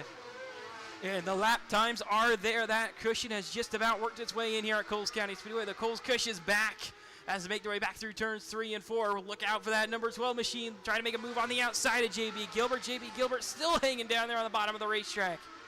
He's still making it work as Caleb Woodard can't quite get a wheel alongside. He might have it here as they come off turn 4, just about. Headed back down to turns 1 and 2. 4 to go this time for J.B. Gilbert. Going to try to pinch up Woodard to the outside, try to make a mistake here for that number 12 machine. Easily alongside. Woodard's not going to be ahead of the line, though. J.B. Gilbert led that lap, but now Caleb Woodard easily through to the lead on J.B. Gilbert. Gilbert to the middle groove, and he's right immediately to the back bumper of the 12 machine. Back through turns 3 and 4 with coming back through turns 3 to 4. 2 to go this time. White flags in the air. J.B. Gilbert's alongside. Back to 1. Pinches Woolard to the outside wall. J.B. Gilbert makes a mistake. Gets into the cushion just a little bit. And J.B. Gilbert's back down on the bottom again. It's going to be a drag race off turn number 4. Not going to be enough. And Caleb Woodard's going to take the 4th Vision 1 Composite 9-wing micro heat race. J.B. Gilbert not quite enough there on turn 4. Wow, what a race there. Max Crabtree finishes in 3rd, Sam Coleman 4th, Clayton Apple 5th. But man, J.B. Gilbert, the question's going to be on his mind. Is that going to be a move that he's going to have to try to pull later on tonight in the feature to try to win? As we'll probably say, he can find himself locked into the A main later tonight with that 2nd place finish. And as Caleb Woodard pulls down to the pits to get his picture taken and get his tires covered from Vision 1 Composites, we will give you the starting lineup for Vision 1 Composite Non-Wing Micro Heat Race number 5. Starting first from Ashmore, Illinois, number 4, Wyatt Walters. Starting second from Bon Terre, Missouri, number 61, Cole Tinsley. Starting third from Charleston, Illinois, number 1X, Seth Buell. Starting fourth from Doubly, Louisiana, number 28, Shelby Hinton. And starting fifth from DeLand, Florida, number 78, Zach Gorski. Once again, this is your Vision 1 Composite Non-Wing Micro Heat Race number 5.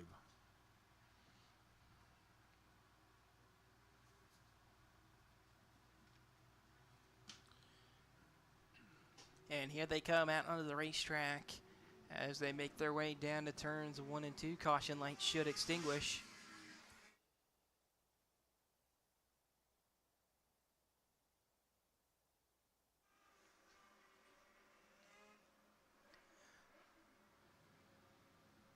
And with that, the front row unorganized. This is going to be waved off without a doubt.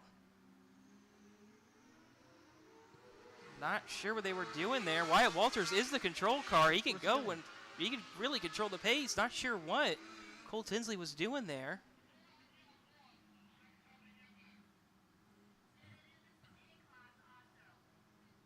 So 2nd warning of the night being issued to that 61 machine to Cole Tinsley.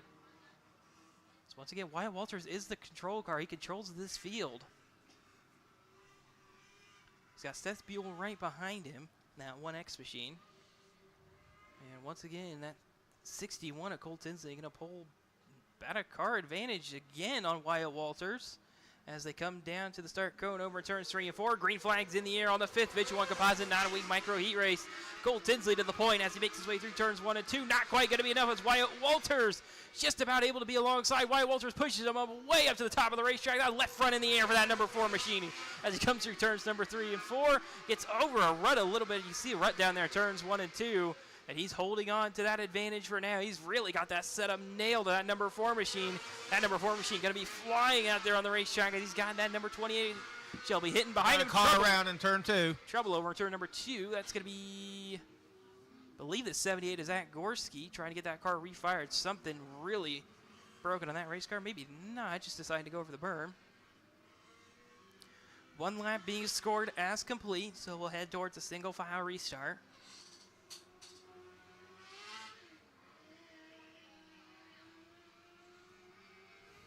And 1 to go, signal being given to Wyatt Walters this time.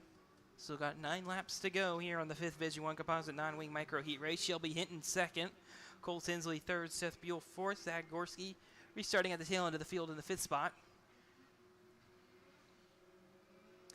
And Wyatt Walters going to be thinking, where's he going to bring this field? Looking to the middle part of the racetrack. He's going to keep it up there. Dives at the restart cone late. Green flags in the air, back in the air on the Vision 1 Composite 9-wing micro heat race number 5.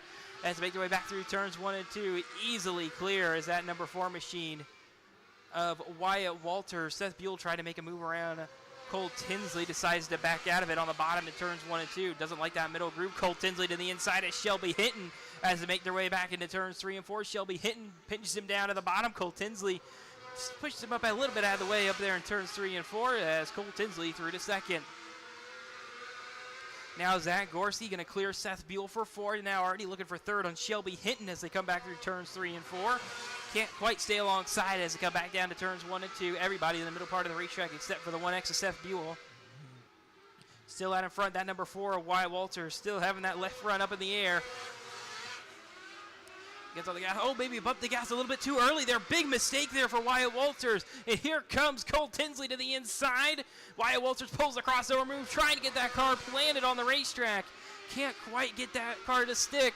And Cole Tinsley clear out in front of this 5th Division 1 Composite 9-wing micro feature field with 3 to go this time. Cole Tinsley still out in front, extending that race lead by 4/10 now over Wyatt Walters, who's trying out the bottom of the racetrack now. Able to keep that car planted a little bit better down there on the bottom of the racetrack. But here comes Shelby Hinton looking to the outside. He's half a second back of Wyatt Walters. White flags in the air this time, though, for that 61 machine of Cole Tinsley.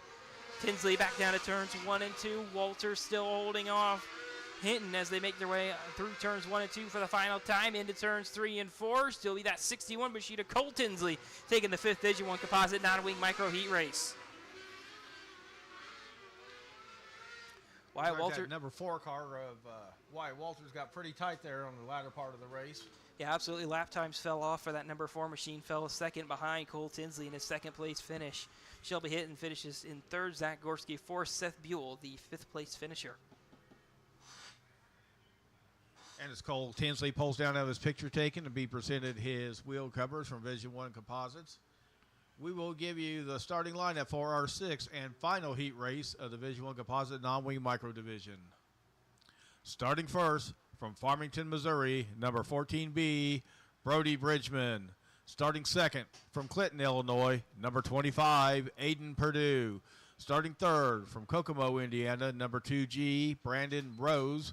Starting fourth from Coal Valley, Illinois, number 31E, Eric Erdman. And starting fifth from Canyon, Texas, number 12J, Brecken Reese. This is your 6th and final heat race for the Division 1 Composite non-wing micros here at Coastal County Speedway.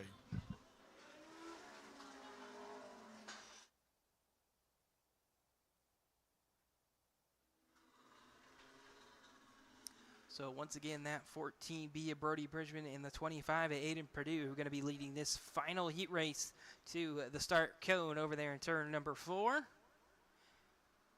And they're even right at the start cone. Green flags back in the air. Once again on the 6th Division 1 Composite non-wing micro heat race, Brody Bridgman pushes that 25 of Aiden Perdue way up top, almost 4 wide off turn number 2. As they work their way back through turns 3 and 4, advantage number 2G of Brandon Rose, who leads lap number 1. Brandon Rose, that car looks really good down on the bottom of the racetrack. It looks like some debris over there in turn 2. Caution's going to come out.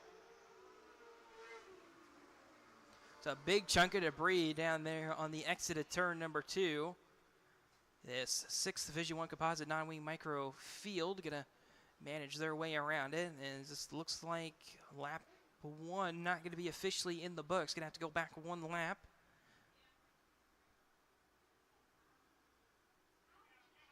And it looks like, nope, they are going to keep them single file.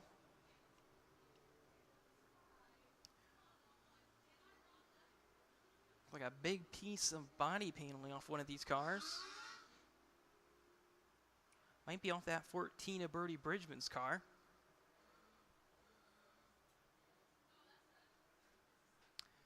Oh, as the field comes back to the restart, it'll be that 2G of Brandon Rose leading them back to green. Down to turn 1, he's got a couple car length advantage with Brody Bridgman going to fight around the outside, get that momentum going. Not going to be enough. Aiden Perdue down on the bottom, making that bottom groove work up towards the middle part of the racetrack. Not going to be enough. Aiden Perdue gets hooked to the back bumper of the 14. Did go around over in turn 1 and 2, and the caution's going to come out once again. Which is a tough break there off turn number 4. Aiden Perdue getting hooked up to the rear bumper of Brody Bridgman, and down to turn 1, nothing either driver could do. And track crew's going to get these two cars separated. Brody Bridgman is going to get sent away. Just ahead of Aiden Purdue, it'll look like. Aiden Purdue's got his wheels pointed to the right to try to escape this. And they're going to join back up at the tail end of this 6 Division 1 Composite 9-wing micro field.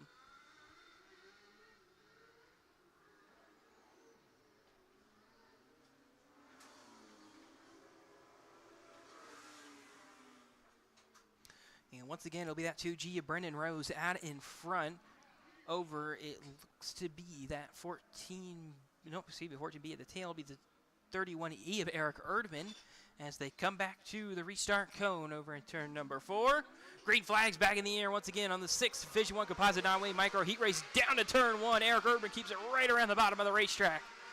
They sees that's where the groove is for race leader Brendan Rose. Brendan Rose going to be clear easily through turns 3 and 4 and completes another lap out in front of the field. Trouble over in turn 2 for Eric Erdman. Gets really sideways and he's going to lose second, it looks like, to that 12J of Brecken Reese. Race clear for second as they come off turn number 4. Eric Erdman still trying to get that car to stick.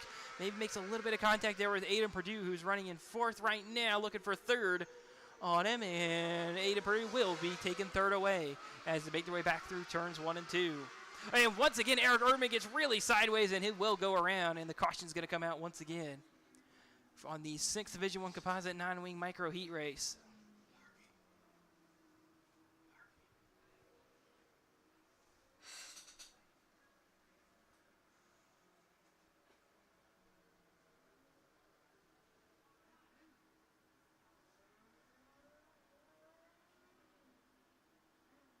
The field's going to come around to the 1-to-go signal this time. Once again, it'll be Brandon Rose leading the field back to green. Behind him, you'll find Brecken Reese, Aiden Purdue, Brody Bridgman, and Eric Erdman, who tags on in at the tail end of the field. And once again, Brandon Rose going to bring the field up to the middle part of the racetrack. Brecken Reese laying back, it looks like, off the rear bumper. He goes early. Green flag's going to be back in the air on this 6th Division 1 Composite 9-wing micro heat race. Big advantage for that 2G of Brendan Rose. Knows that 12J of Brecken Reese really good out on the outside of the racetrack. As now that 12J really getting that car hooked up top. And away that 12J of Brecken Reese goes to the lead as they come back through turns 1 and 2. 11.1 lap time, that first lap under green. Maybe a sub 11 second possible tonight for that 12J machine. Gets way up on the cushion, though, over in turns 1 and 2. Trouble once again for Eric Erdman. He's really trying to keep that car headed in the right direction. He's really struggling. So he's back there running in 5th for now. See if he comes back through turns 1 and 2 cleanly. Still that battle for second. Brendan Rose on the inside now. Aiden Purdue on the outside. Purdue trying to get that momentum going. Can't have it stick over there in turns 3 and 4. Brandon Rose blocks the line over in turn 1. Watching Trey Erdman coming through turns 1 and 2. Looks like he's got that car a little bit more under control. He had the previous laps. 3 to go this time for Brecken Reese. Got a second advantage over Brendan Rose and Aiden Purdue. 2 to go this time by for Brecken Reese. Still extending that race lead. It's almost there in the sub 11 lap times, Brecken Reese, as they come back through turns 3 and 4. As the rest of the field's got a couple tenths, about half a second between every single car out there at least. As white flags in the air for that 12J of Brecken Reese. Working back through turns 3 and 4. Checkered flags out for Brecken Reese, taking the 6th and final Division 1 Composite 9-wing micro heat race win. Brandon Rose 2nd, Aiden Purdue 3rd, Brody Bridgman 4th, Eric Erdman 5th, as Brecken Reese pulls it down to the infield, where they will take their picture and collect the free wheel covers courtesy of Division 1 Composites.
And we have a special treat for you race fans tonight. You've seen the vintage sprint cars out here at Coles County Speedway. They always put on a great show. How about a 410 sprint car out here on this 1/8 of a mile oval?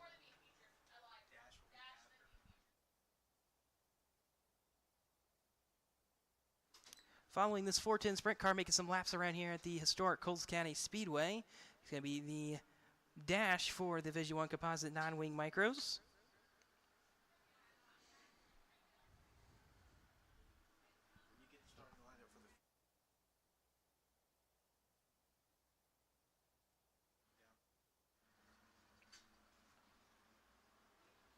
So if any of you folks have seen the vintage sprint cars out here, you're going to see something very similar with this number 70 machine.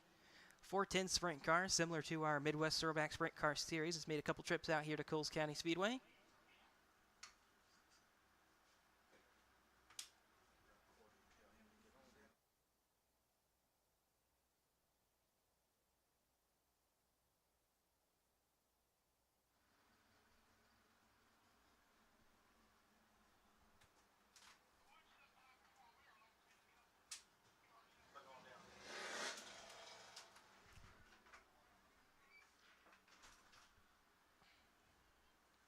Working a little bit of engine heat into that number 70 machine.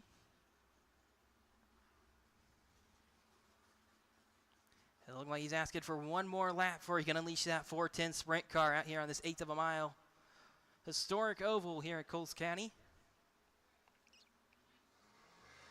And here he goes, looking like he's working through turns 3 and 4. See if he's going to decide to go green right here. They go around one more time. Gives the thumbs up signal.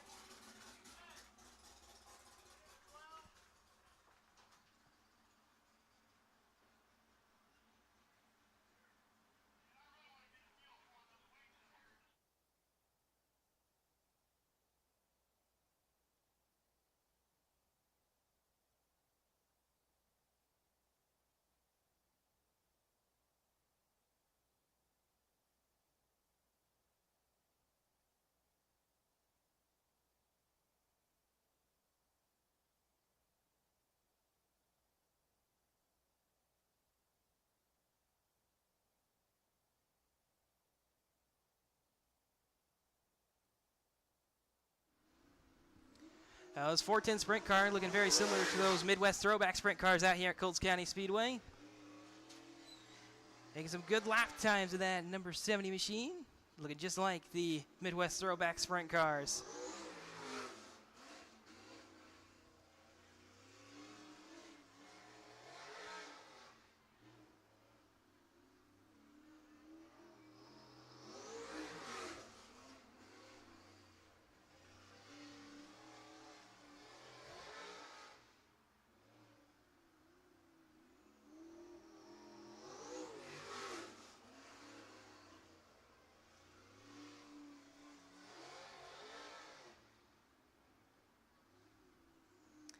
That's 410 sprint car going to be coming around 2 to go this time for him. He's going to look for the white flag as he comes off turn number 4 this time.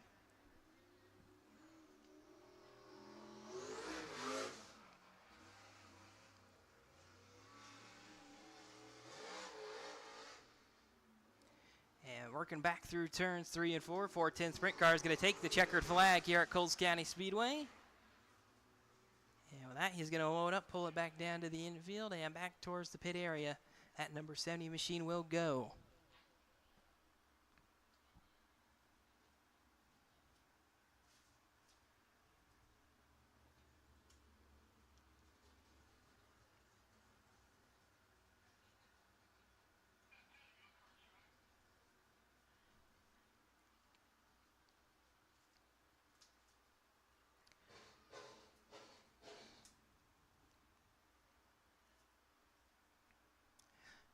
And attention in the pits, attention in the pits. We have found a Hans device in the women's bathroom. We have found a Hans device in the women's bathroom. So if you're a driver, you're missing your Hans device, you can come up here to the tower to receive that. Once again, we found a Hans device in the women's bathroom. And if you are missing a Hans device, come on up here to the tower and you can come collect that Hans device.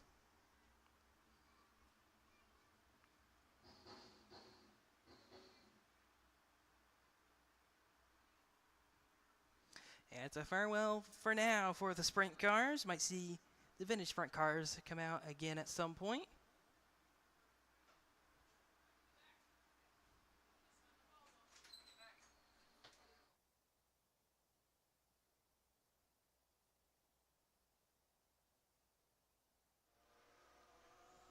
It looks like we also got a couple go-karts making some laps out here. Looked wildly different from the LO206 karts that have typically run out here at Coles County Speedway.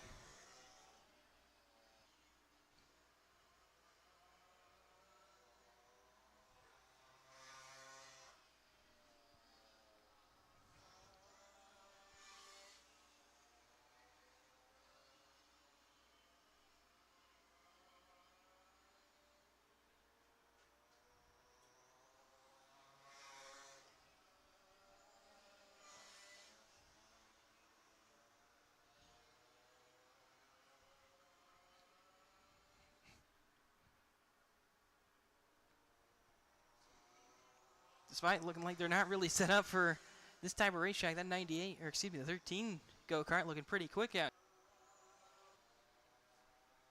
These two go-karts going to come around one more time, collecting the white flag.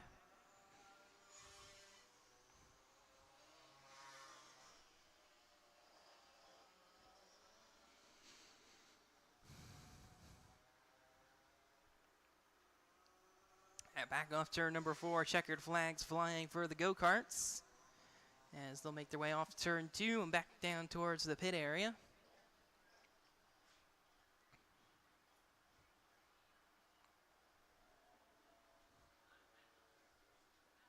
The Vision 1 Composite non-weight micro dash.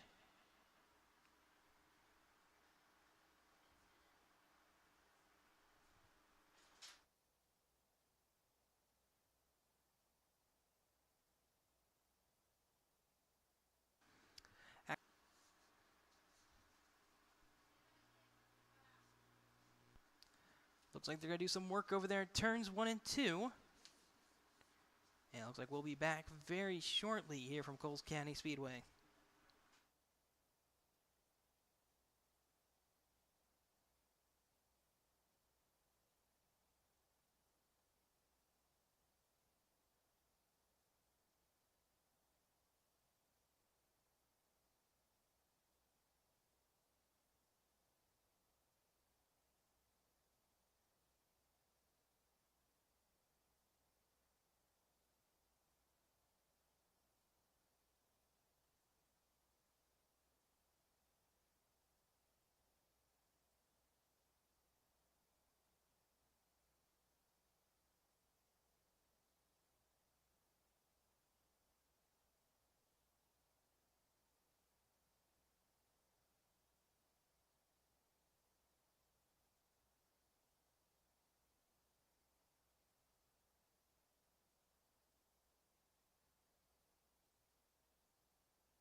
Victory Lane.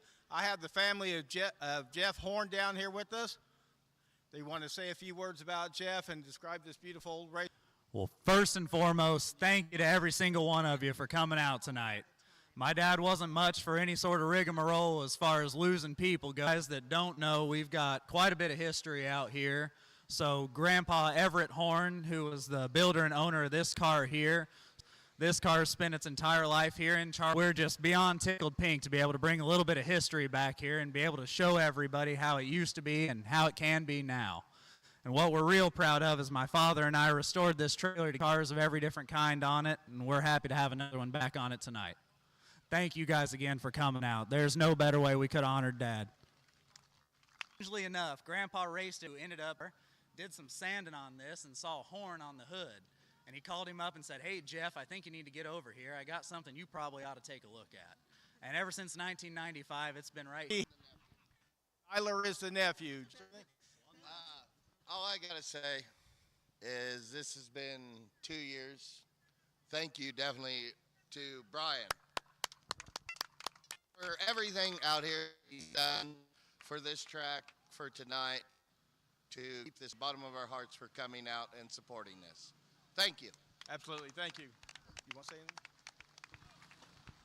All right. Once again, let's give a big round of applause to the Horn family here. I very much appreciate them coming out here and bringing this beautiful car.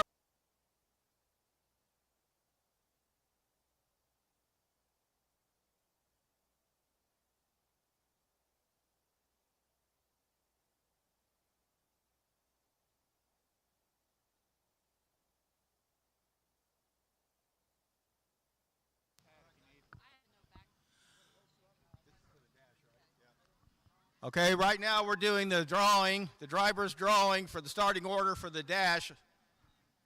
See who's going to get in the feature here.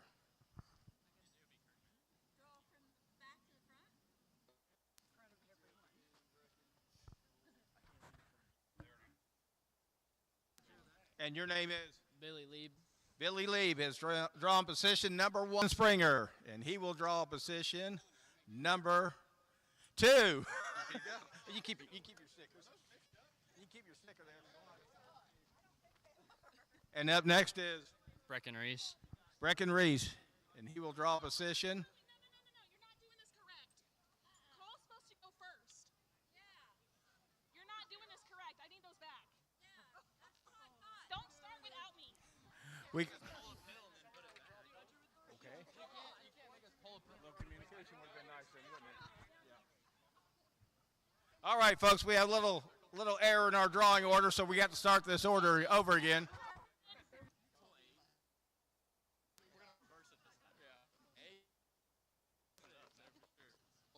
All right, let's start this over again. Now, drawing first will be Cole Kirkman. Cole Kirkman.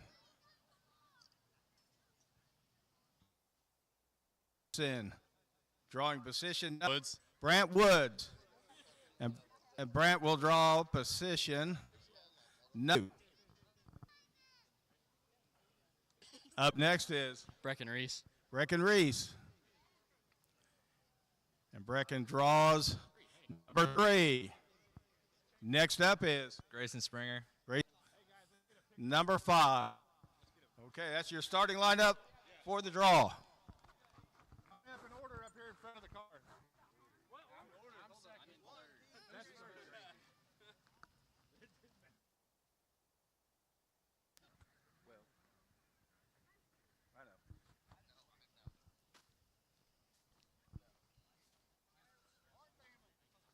Number 1 to number 8, right? Okay, here's your start.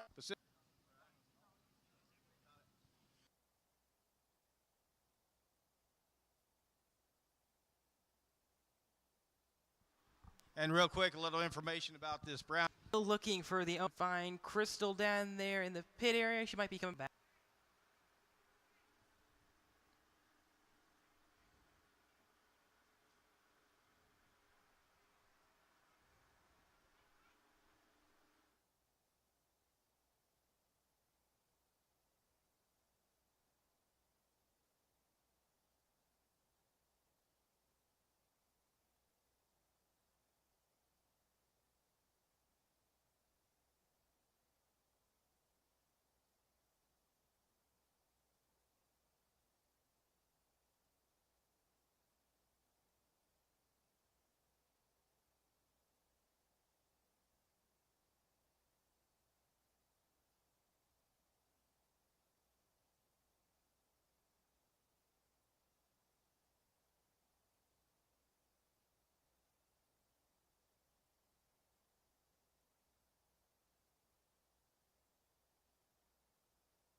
wing micro dash. Starts 14th. Joe B. Miller from Millersville. Organized enough. Yeah, Dawson Wright finding his non-finisher out of that B feature.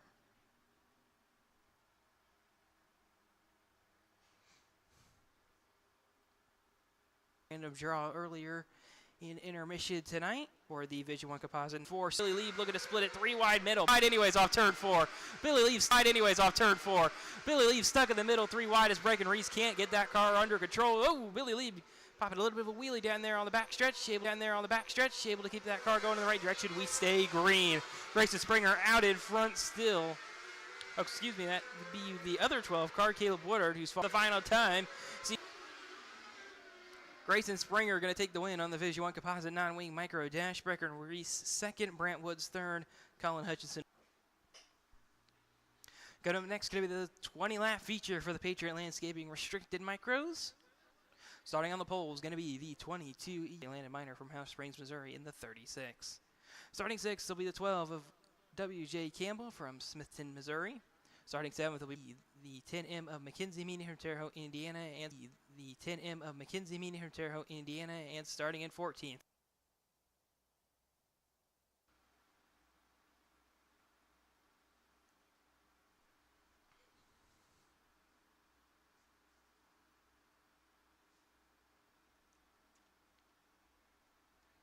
Seventh, Aiden Linegain was the final car to transfer in the 8th spot. Went up 4 spots from his starting position, so I miscounted. And Aiden Linegain was the last car to transfer. Bodie Bird to the A main later on tonight for the 20-lap feature.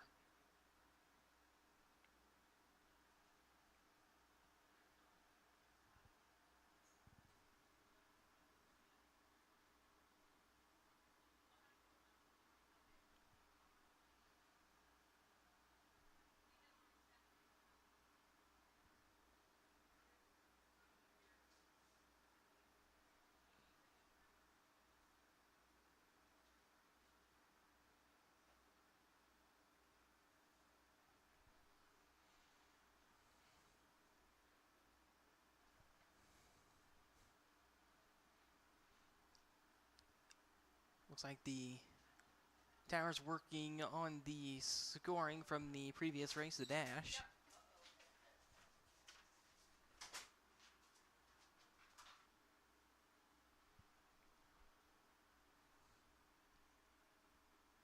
During this short break in the action, I'll go ahead and run you back through the Patriot Landscaping Restricted Micro Feature, starting Landon Miner, W.J. Campbell.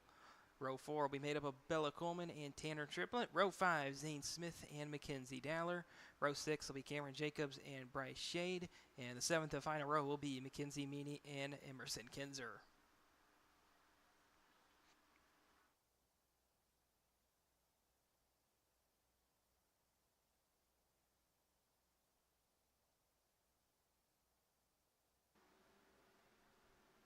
And with that, it'll be the 1 to go signal as they come back around. Both turning lap times incredibly well in their heat race.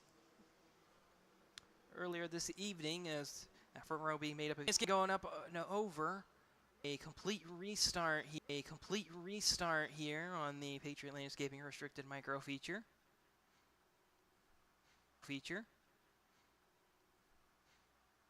One lap was not complete.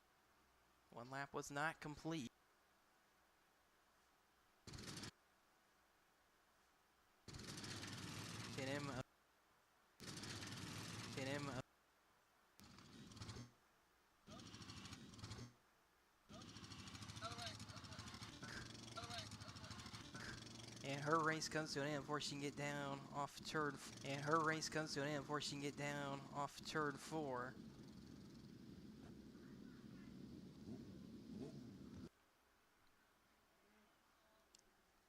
Getting refired back there on the back stretch. Yep, she'll get it fired. And she'll getting refired back there on the back stretch. Yep, she'll get it fired. And she'll come back up to her starting position. Her third place light.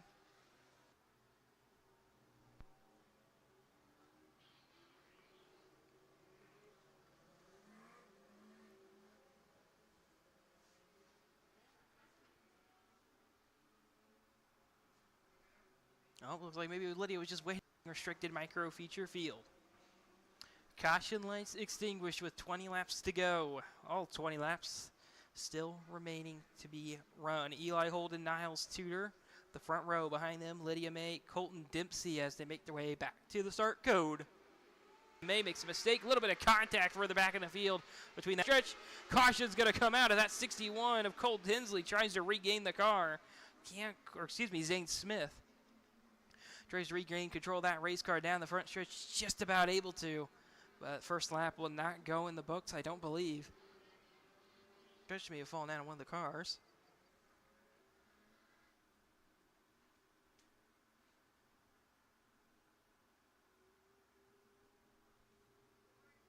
They're going to get the field almost over there in turn 4. Oh, trouble for the 14 and Niles Tudor pulling down to the infield from the second starting position. And it looks like Niles Tudor will not continue as the field's going to double up here as they come off turn number 4. Just a tough situation there for Niles Tudor. The car coming to a stop in the infield, and he's not going to run a single lap officially. Smith coming to a stop up on the berm, got that car beached up there.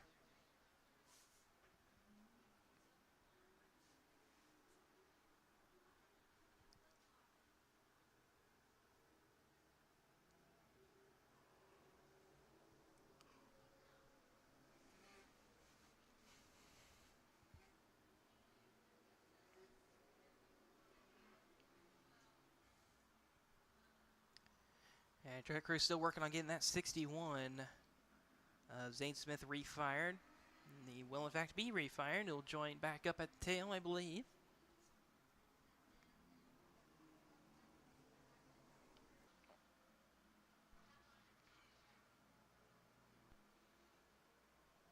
It looks like Tower is making sure that everybody is in. It looks like they're trying to swap the 22 and the 36.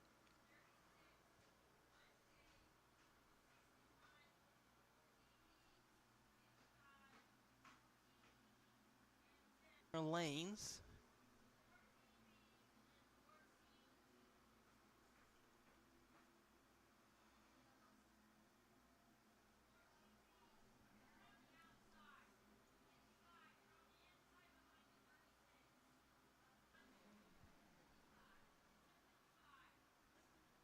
To come around. Would have got a little bit jumbled up there because of correctly. And they're going composite non-wing.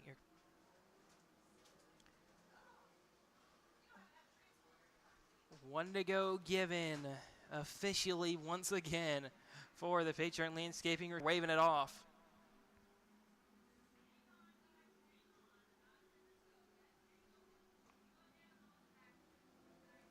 Sounds like they might have.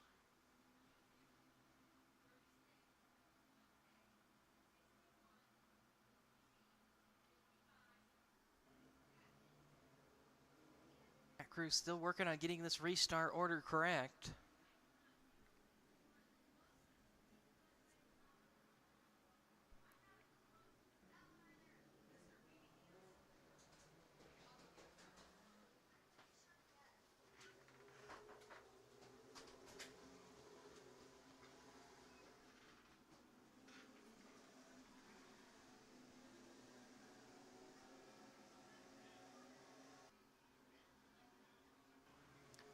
Track crew still. So restart still being waved off, still not getting the 1 to green. Still trying to make sure everybody can get back into the correct restart position.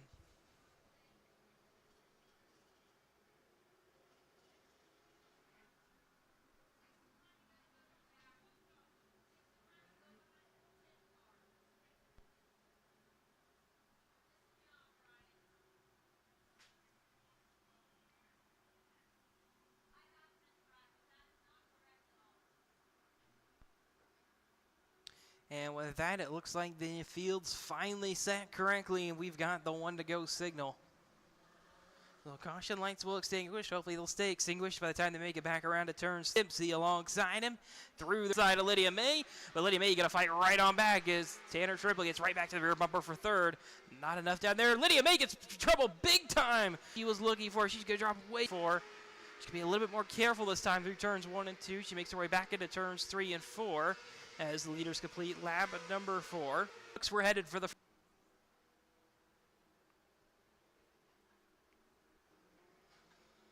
on the ring to bring the field up towards the middle of the flag is back in the air on the Patriot Landscaping restricted micro feature.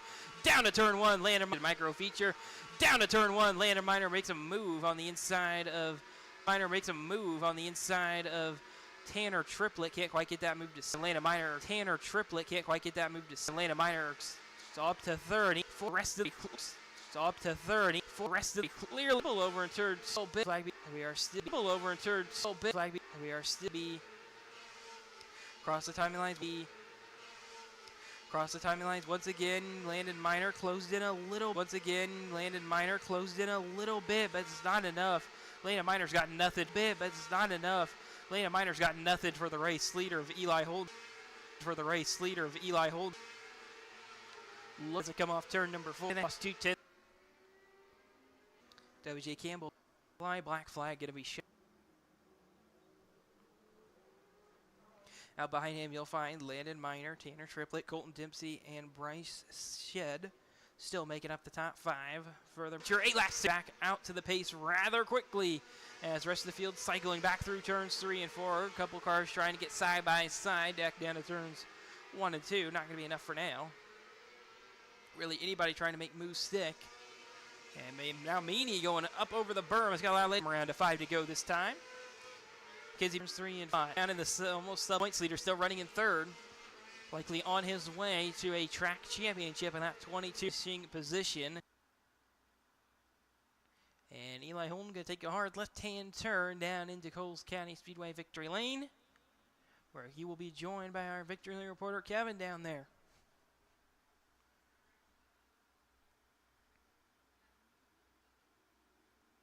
This will be Eli Holden's second win of the year.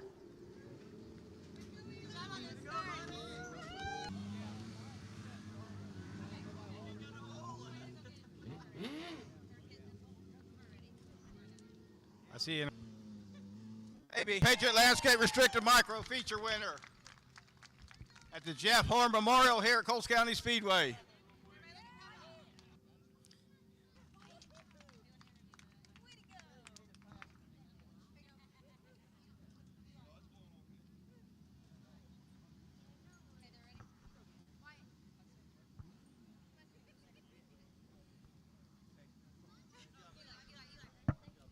All right, first things first, congratulations, Eli. Every lap you ran out there, you consistently ran the fastest laps out here on the track. Did you tell us a little something about your run? Really just hitting your marks and try not to get in the slick and push up the racetrack, spin the tires much. Just trying to ride the brake to kind of get out of the slick a little bit and get in the moisture off the corner. Lets me race, and couldn't think of enough, and kept on hitting my marks and made consistent laps, and I don't really know how much I won by, but I was trying to look for the white flag because my arms are getting. You've been excellent. You do restricted micro feature winner. Bye.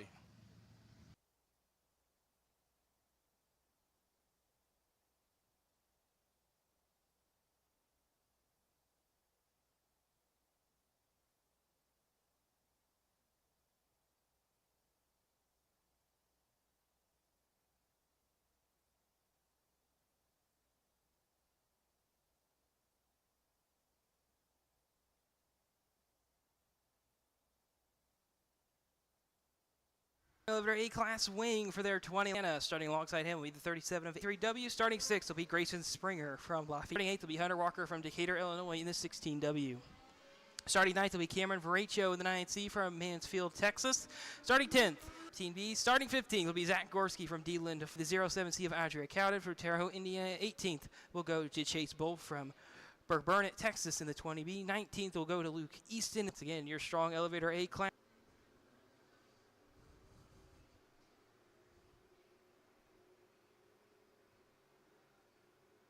J.J. Williams.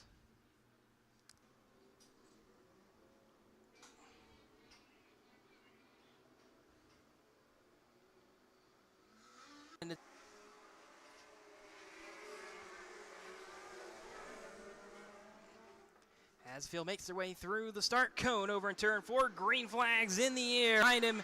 Everybody gets to organize. We stay green. And everybody exits turn 2 cleanly to complete lap number 2. It looks like maybe not trouble twice. And the caution's going to come out over in turn 3 here on the Strong Elevator A-Class wing feature. A couple of cars getting tangled, one of those being the 22 of Tanner Triplett.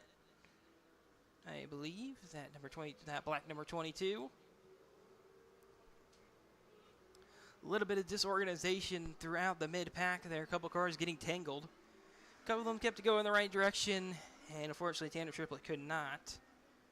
So the first caution of the day comes out for these A-Class wing cars in the Strong Elevator sponsored event.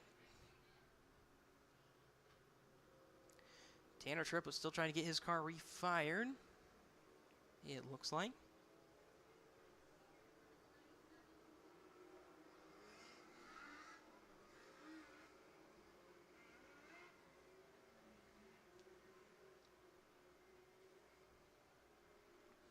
And Tanner Triplett will get that car refired down into turn 1. He'll tag back on at the tail end of the field. So a couple guys trying to work out a scoring dispute over in turn 3, the 07 and the 11. Zach Gorski, Harrison Robards. Harrison Robards will have to step in line behind.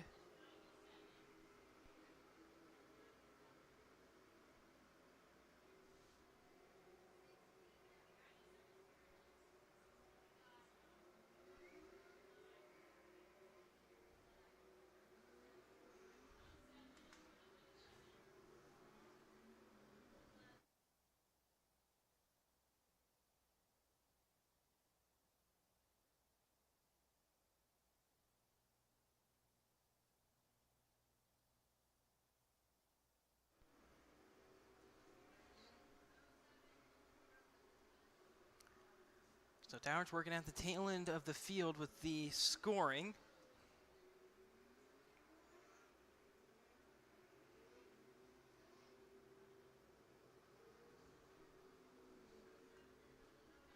And the field's going to get a little bit more organized as 07 going to tag around the 18 of Aiden Linegain, it looks like. That's what scoring's showing around a couple of these cars. They are going to want to give the one to go this time. This Towers trying to work out the tail end of the field as they come to the one to go. Looks like they will get it as the 07 steps back in line behind Aiden Linegain.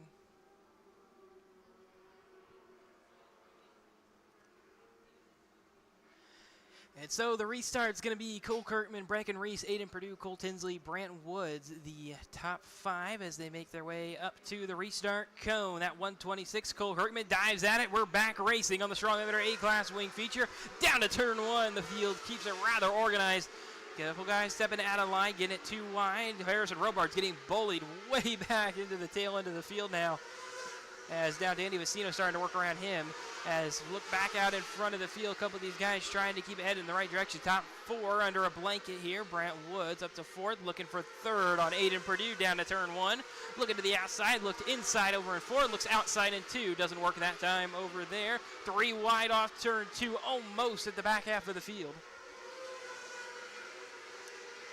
The 07, 9C, 18 at Aiden Linegain trying to get together. 3 wide over in turn 2. He got it a little bit organized. Still out in front, still top 4 under a blanket as they come around to complete lap number 6 this time. Here comes that number 37 of Aiden Perdue. Made the pass on Brecken Reese last time. Goes through to 2nd. Looking for the lead off turn 2. Back down to turns 3 and 4. Contact's made. Caution comes out as that 20 will come to a stop eventually. Brecken Reese slowed up there. Drake Howden also pulled down to the infield at some point. But a tough break for Brecken Reese as that car comes to a complete stop. He was running 3rd. was third at the time of caution as well, was fading back, and that car, there's nothing left in it. Comes to a stop over in turn 2. Second caution for the strong over A-class wing feature. Oh, here comes on lap number 5.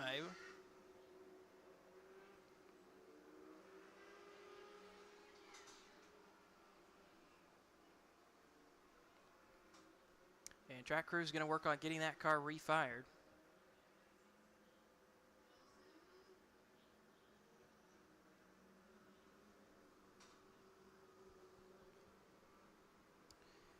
Track crew gets to Breckenreese as he sits up there at the top of the racetrack. It's a tough break for him and Audrey Cowden, who pulled it on down to the infield.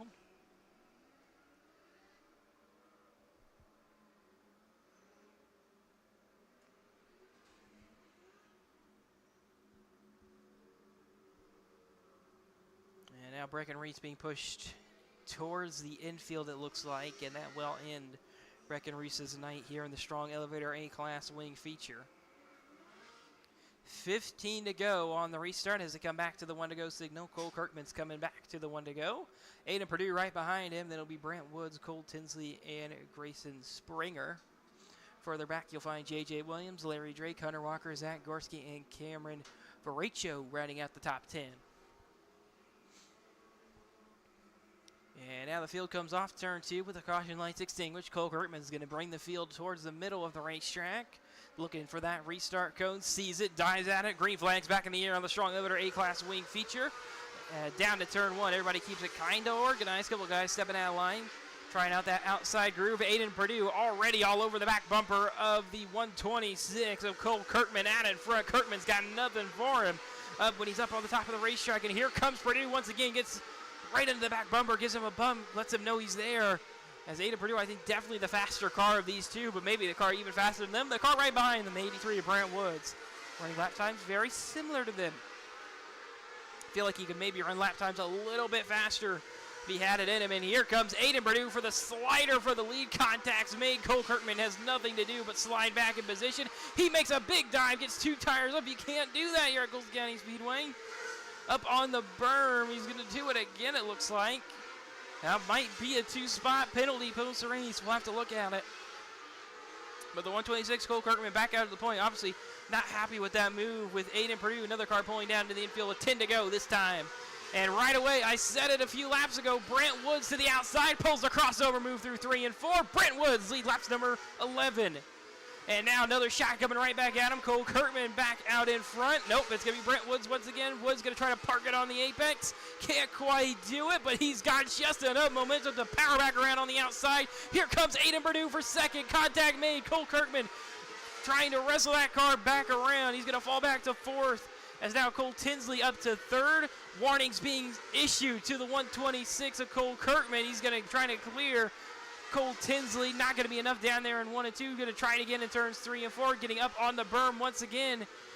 Not going to get a warning this time, though, out in front and pulling away. Is that 83 of Brent Woods making his way back into turn 3 to come to 5 to go this time. Starting to get into lap traffic, getting into Tanner Triplett. He comes back down into turns 1 and 2. Now he's going to see if Brant Woods can get around the lap traffic cleanly or if Aiden Purdue can get right back to him. Tanner Triplett not wanting to go a lap down is going to jump down to the bottom of the racetrack. Defensive lines. Aiden Purdue knows where he's better than Brant Woods, and looks like we might have a black flag being given. Yes, we do, to the 11, Ara Harrison Robards. I'm not sure what that black flag's being issued for. Just trying to keep the car out there, it looks like. Maybe trying to pull it down to the infield. Might be black flag once again, trying to get Harrison Robards down to the infield. 83, the leaders get right into him. And now Brant Woods going to try to do it. Brant Woods down on the bottom, still behind lap traffic. Here comes Aiden Purdue with 2 to go this time. Aiden Purdue, or excuse me, white flag's in the air. Is it going to be heavy contact? No, white flag is in the air this time. A little bit of miscommunication there from the tower. As now Aiden Purdue out to the point over Brant Woods. Woods 3/10 back, not going to have a shot. Here comes Aiden Purdue off turn number 4. Aiden Purdue wins the strong elevator A-class wing feature. Aiden Purdue gets the job done on essentially the last lap. Brent Woods second, Cole Tinsley third, Cole Kirkman fourth, Grayson Springer fifth, Larry Drake sixth, J.J. Williams seventh, Aiden Liongane eighth, Zach Gorski ninth, Hunter Walker 10th, Brody Bridgman 11th, Cameron Vercino will finish in 12th, Dandy Vicino 13th, Dawson Hamdorf 14th, Tanner Triplett 15th, Harrison Robards 16th was the first non-finisher. Then Lucas Easton, Reckon Reese, Audrey Cowden, and Chase Bolf, your other non-finishers. And now the top 5 will go over the scales, as they have pretty much all night long. Going to be waiting in Victory Lane will be our Victory Lane reporter Kevin. Going to be waiting for the winners. We have to have a couple guys, track crew, head out to the scales. Check these cars, wait.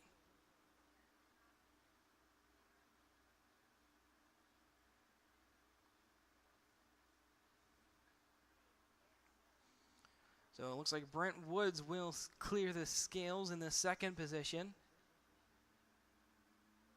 And now the race winner, Aiden Purdue, heading over the scales, looking if it's going to be good. It looks good. And Aiden Purdue going to make that hard left-hand turn into Coles County Speedway Victory Lane, where he's going to be joined by, once again, our Victory Lane reporter, Kevin. Aiden Purdue. Pretty good race car driver here at Coles County Speedway.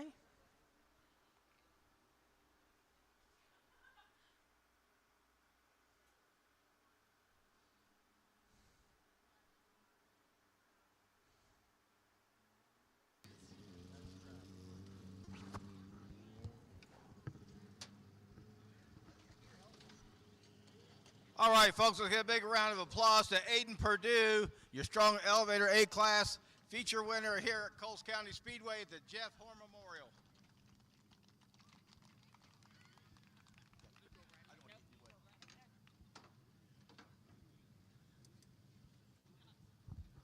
Congratulations, Aiden. That was a heck of a battle between you and Brant Woods, Cole Tinsley, and Cole Kirkman. It got really good there for a while. What can you tell me about? Yeah, pretty interesting. Everybody wants to win, so it's fun. Good to come out to Coles County again. Place right. Pretty cool to be back and to be in winter circle. Couldn't do it out. All the guys by me: Bandit Shocks, Kim Stream Race Fuels, Speed Check Performance, Joby.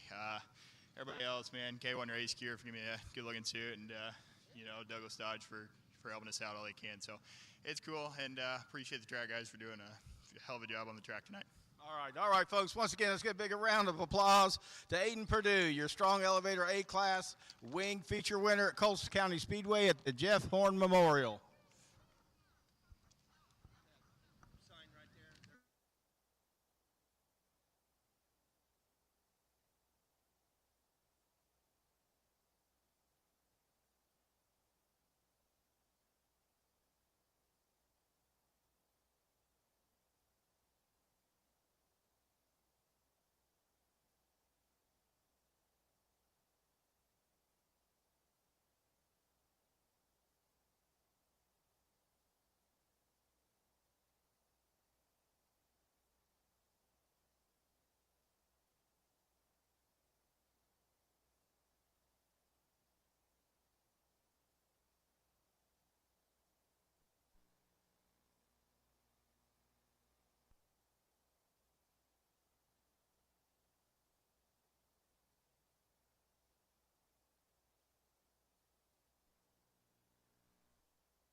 Cut up next, going to be the High Caliber Graphics Junior Sprints for their 15-lap feature. Starting on the pole is going to be the 40C of Cohen Coleman from Farmington, Missouri. Alongside Cohen will be A.J. Williams from Harristown, Illinois in the 88A. Inside row 2 will be Willow Coleman from Farmington, Missouri in the 17. Starting 4th will be Riker Sumner from Terre Haute, Indiana in the 20. Starting 5th, Madison Meade from Terre Haute, Indiana in the 10M as well. Starting in 6th will be Gunnar Rose from Kokomo, Indiana in the 2G. 7th will be Jasper Hellman in the J16 from Ashmore, Illinois. 8th will be Xander LaRose from Festus, Missouri in the 1Z.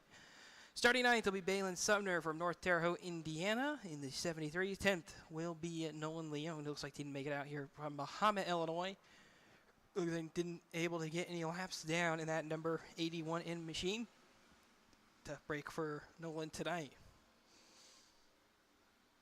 1 to go given on the high caliber graphic junior sprint feature. Once again, it'll be the 40 Sia Cohen Coles, 88A AJ Williams at the start. Cohen, green flags in the air on the high caliber graphic junior sprints down to turn 1 around the outside.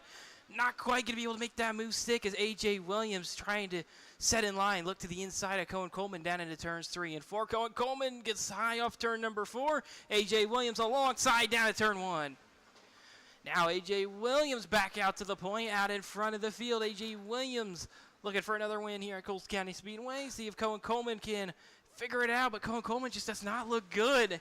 Car looks really tight on corner exits, really losing a lot of time to that 88A in front of him. And now Will Coleman going to get right up to the back bumper of the 40C. You're going to try to maybe think about making a move here as well. Riker Sumner starting to become under pressure for 4th from Madison Meany behind. And Madison Meany herself starting to become under pressure from the 2G, Gunnar Rose. Gunnar Rose coming under pressure from Jasper Hellman as they make their way back into turn 1. Now that's 17 of Willow Coleman on the back bumper of Cohen Coleman going out into turn 3. Get the way on the move, gets right on the gas. Willow Coleman can't quite keep it alongside down into turn, back down to turn 1. Cohen Coleman just had enough momentum to power back around. And Willow Coleman really going to have to try to make that move stick down here again in 3 and 4. He can't quite make it stick. And Madison Meany now looking to the inside of Riker Sumner for 4th. Going to be alongside off turn 2. Can't quite keep it alongside back into turn 3. Madison Meany drops back into 5th for now. Looking for 4th still. That 10M machine of Madison Meany on Riker Sumner. Riker Sumner in the 20. Will hold on to that 4th spot for now as field starts to single file out, starting to get a little bit spread out throughout the field. And now Madison Meany off turn 2, easily alongside the 20 of Riker Sumner. Going to be try to be clear, gets a little bit of contact there with Riker, and it's going to be that 10M of Madison Meany clear for 4th.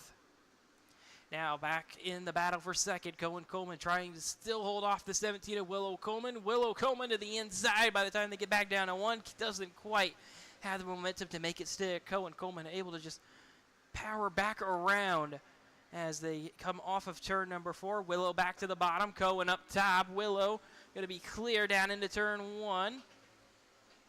And now Willow Coleman clear to 2nd with a 2.8 second gap to race leader A.J. Williams, who's now just out entering turn 1. With 3 laps to go for that number 88 machine as the rest of the field now single filing and spreading out. A couple car lengths between each car. 2 to go this time for that 88A of A.J. Williams as the rest of the field working their way back into turns 1 and 2. A.J. Williams going off into turn 3 with a 3-second advantage. He'll take the white flag. Back through turns 1 and 2 for the final time. That 88A down the back stretch towards turns 3 and 4. Coming back through turn 4, off turn 4, A.J. Williams, 6 high caliber graphic junior sprint feature win. Willow Coleman coming in 2nd, distant 3 seconds back. Then Cohen Coleman, Madison Meany, Riker Sumner, Gunnar Rose, Jasper Hellman, Xander LaRose, Balin Sumner. The rest of the finishers, Nolan Leone, of course, did not finish or did not start this high caliber graphic junior sprint feature.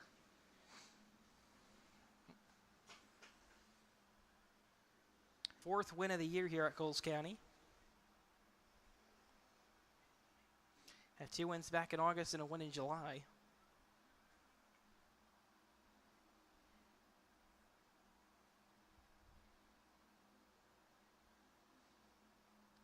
Finished 2nd last week, and this week he'll head to Victory Lane. That 88A of A.J. Williams. And A.J. Williams going to be joined by, once again, our Victory Lane reporter, Kevin.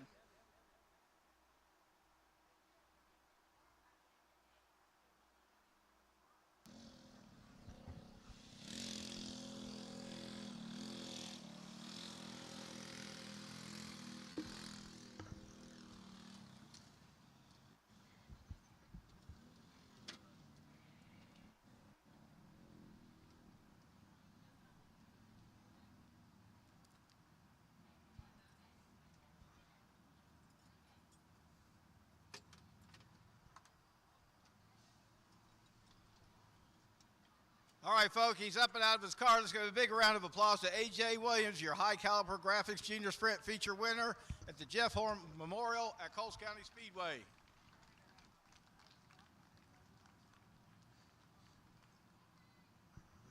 Here, I'll hold that for you. That's yours to keep, so.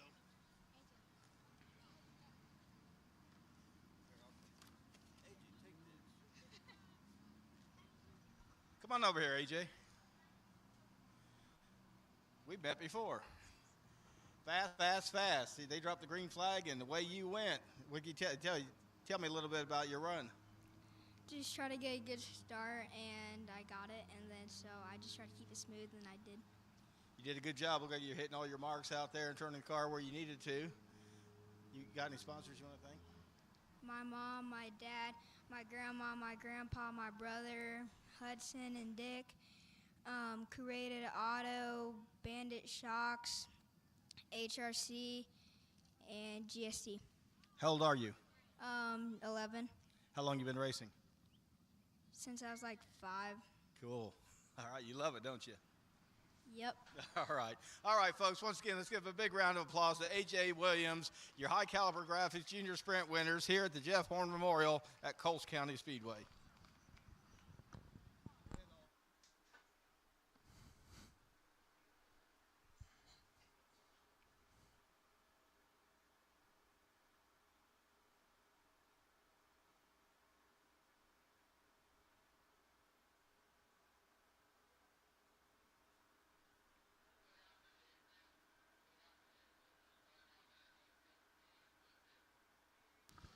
Okay, AJ has told me that the duck is because his teacher, when they do a good thing at school, they get rewarded with the duck, so he's doing well in school too, right? Yep. All right. Congratulations once again, AJ.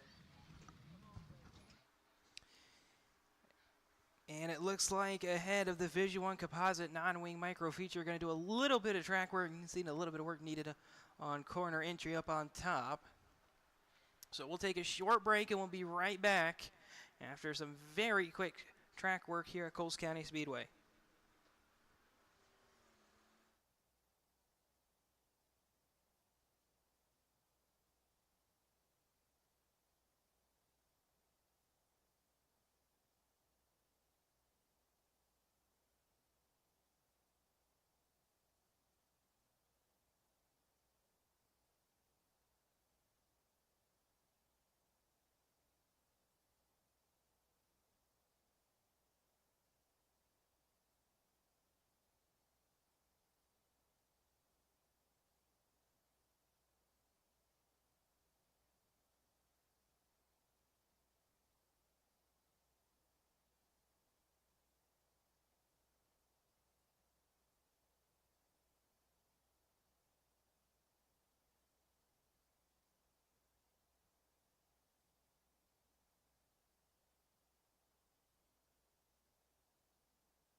During this short break in the action, we want to go ahead and thank the sponsors, once again, who made tonight's Jeff Horn, second annual Jeff Horn Memorial possible.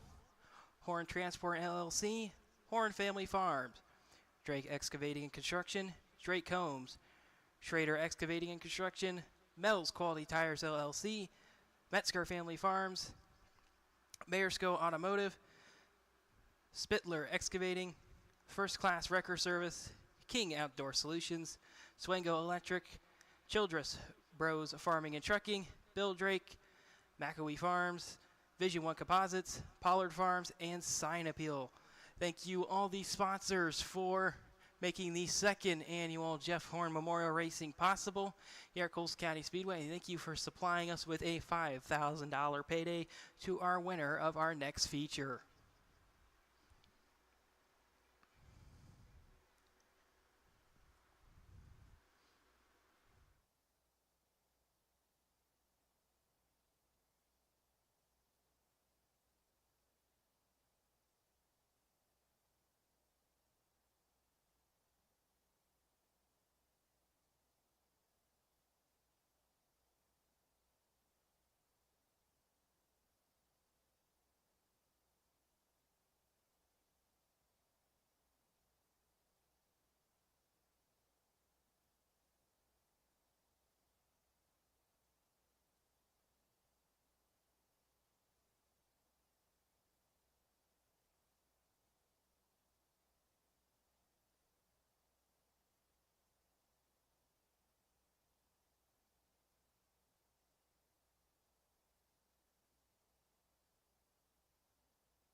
And it's just about time to go racing. Out onto the racetrack now comes the final feature of the night. Your Vision One Composite non-wing micros Jeff Horn Memorial race drivers, as they work their way out onto the racetrack, start working this track in. Starting on the pole is going to be the 24G of Grayson Springer from Lafayette, Indiana. Alongside him, the 12J of Breckenridge from Canyon, Texas. Inside row 3, Brent Woods from Chickasaw, Oklahoma in the 83W. Fourth goes to Colin Hutchison in the 83 from Butler, Pennsylvania. Fifth will be Cole Kurtman in the 22 from Kokomo, Indiana. Sixth goes to Caleb Woodard from Benton, Nebraska in the 12. Seventh will be Cole Tinsley from Bonnetary, Missouri in the 61. Eighth will be Billy Lee from Hammond, Illinois in the 88. Frankfort, Indiana, Stone Sharp in the 29S starts the 9th. Brandon Rose in the 2G from Kokomo, Indiana will round out the top 10. Matt Crabtree from Farmington, Missouri in the 88 CM starts 11th. 12th will go to Biscuit Williams from Mooresville, North Carolina in the 71 IRP. 13th will go to Monticello, Illinois' J.B. Gilbert in the 24. 14th will go to Wyatt Walters out of Ashmore, Illinois in the 4. 5th will be Chevy Boyer from New Haven, Missouri in the 25B. 16th will go to Shelby Hinton from Dudley, Louisiana in the 28. 17th will start Aiden Purdue from Clinton, Illinois in the 25. 18th will find Sam Johnson from St. Peters, Missouri in the 72.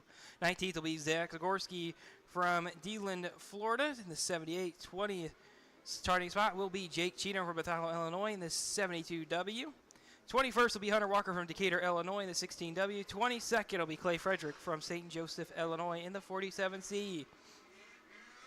Sam Coleman in the 16C from Farmington, Missouri will start 23rd. And rounding out your Jeff Horn Memorial Vision 1 Composite 9-wing micro feature will be Aiden Linegain from Cold Valley, Illinois in the 18.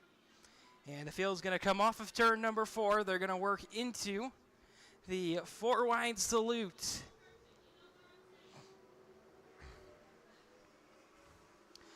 As they're getting organized as they work their way off into turn 2, the salute.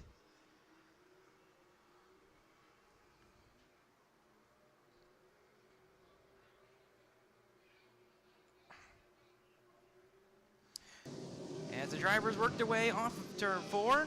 All right, we got a 4-wide salute for Jeff Horn and his family. Get on your feet and clap. Thank you.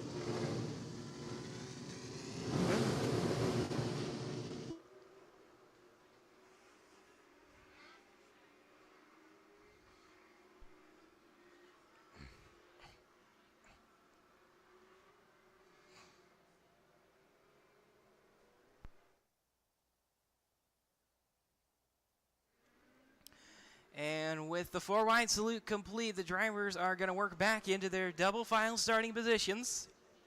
As they come back organized off turn number 4. A couple cars dropping back to where they were. Saw a couple cars like Sam Johnson filling a spot that was a little bit further up the field where he started from. He drops back into his starting position.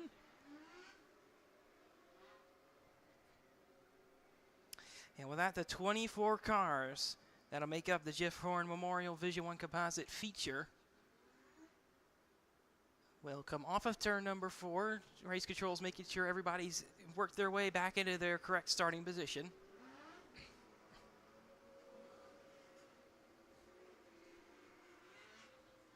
A couple of these guys checking out that high lane that just got worked in by the track crew.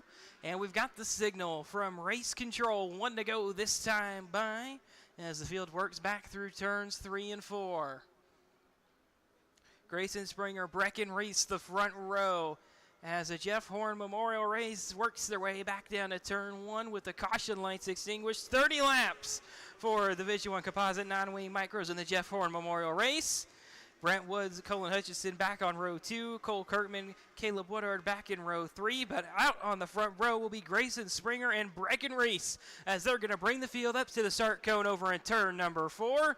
And we're green on the Jeff Horn Memorial feature. Down into turn 1, 3, 4 wide goes the field as they manage to settle it out through off of turn number 2, seeing a little bit of beating and banging back in the mid to tail end of the pack. Everybody completes lap number 1. But out in front, Brecken Reese looks really good. Got a big pile up down to turn 2, and the caution's going to come out.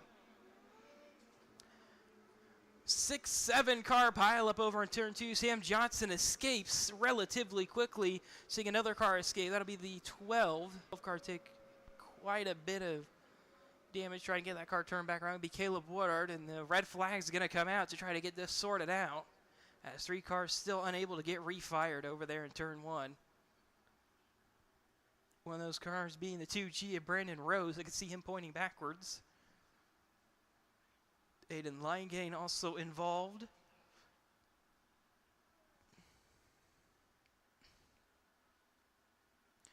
Looks like Cole Kirkman, the third and final car, just got pushed down racetrack. See if he can get himself refired.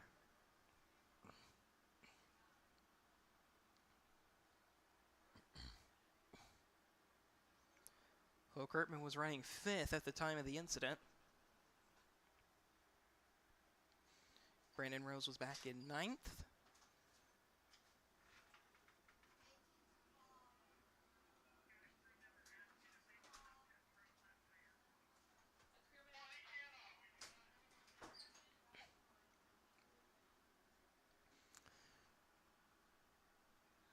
Looks like tough break for Cole Kirkman. Looks like he's headed up on the hooks. It looks like Brandon Rose out of the car. He's done as well.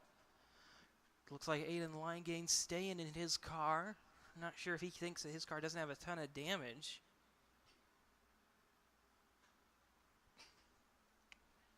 But overall, just a tough break for all the drivers involved. In the turn 1 incident down there was at least 7 cars involved in there. About half of them escaped. See them parked over there at the top of turn 3.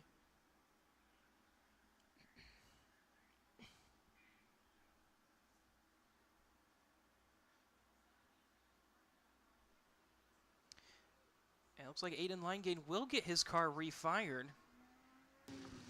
All right, Casey, good news here. Everybody down here is okay.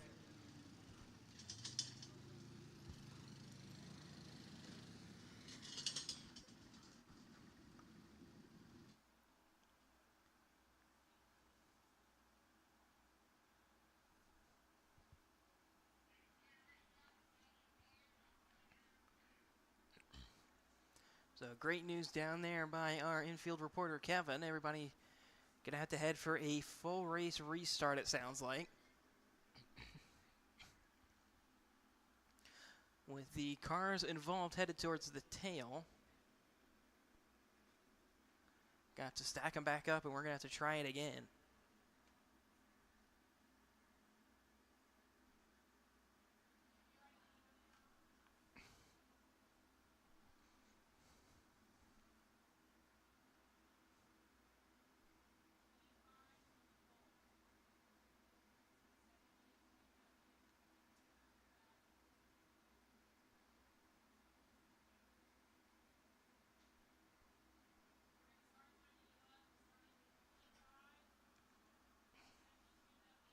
In that 22, Cole Kirkman's car being pulled back to the pit area.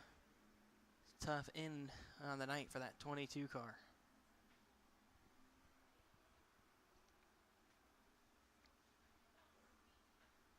And under this red flag, race control going to work on getting everybody back into a starting position.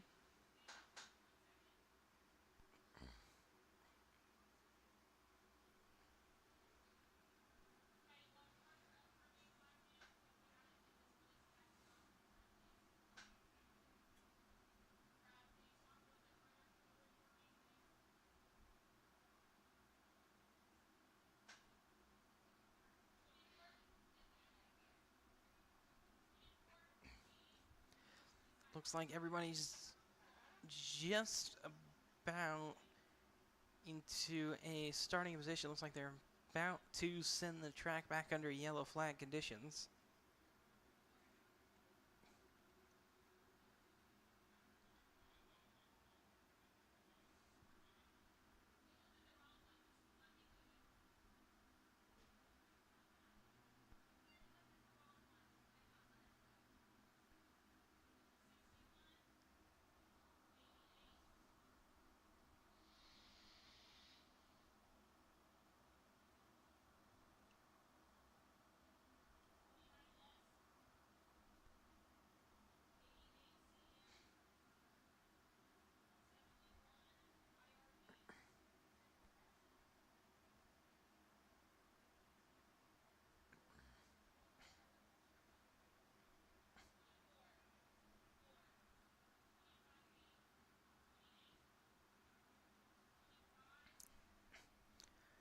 Race control still working through the cars that were not involved in the incident to get back together up into their starting positions.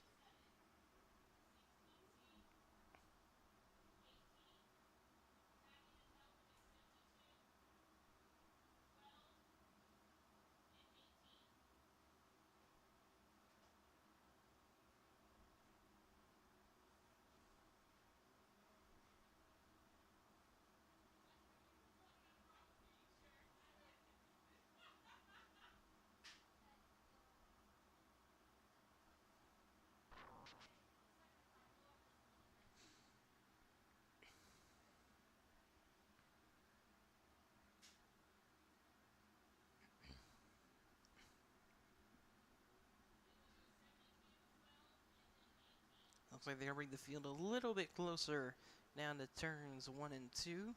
Give these drivers a little bit more space to get back into their starting positions.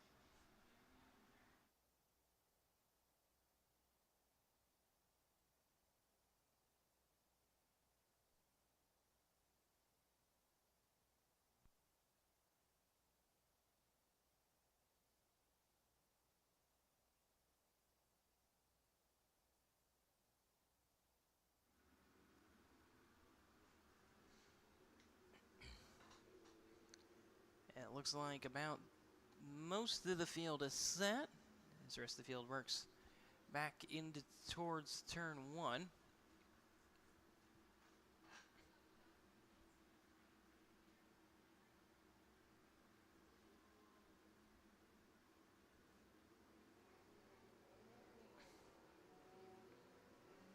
And the track going to go back under yellow flag conditions. Looks like they are going to bring out a pace vehicle briefly to make sure this field can be maintained into their start position. Looks like they will. They'll release the pace vehicle down to the infield. And with that, looks like they're going to be looking for 1 to go once again.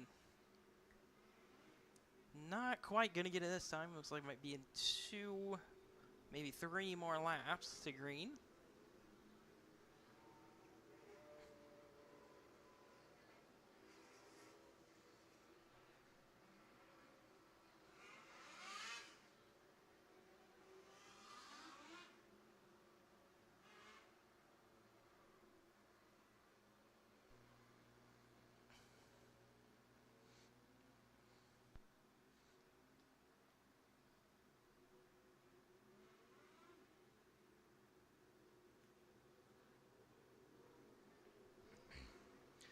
Would expect 2 to green this time.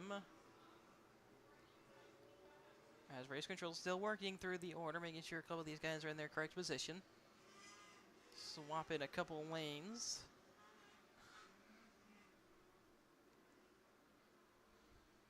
Field's going to be looking for 1 to green this time. Looks like they're not going to get it.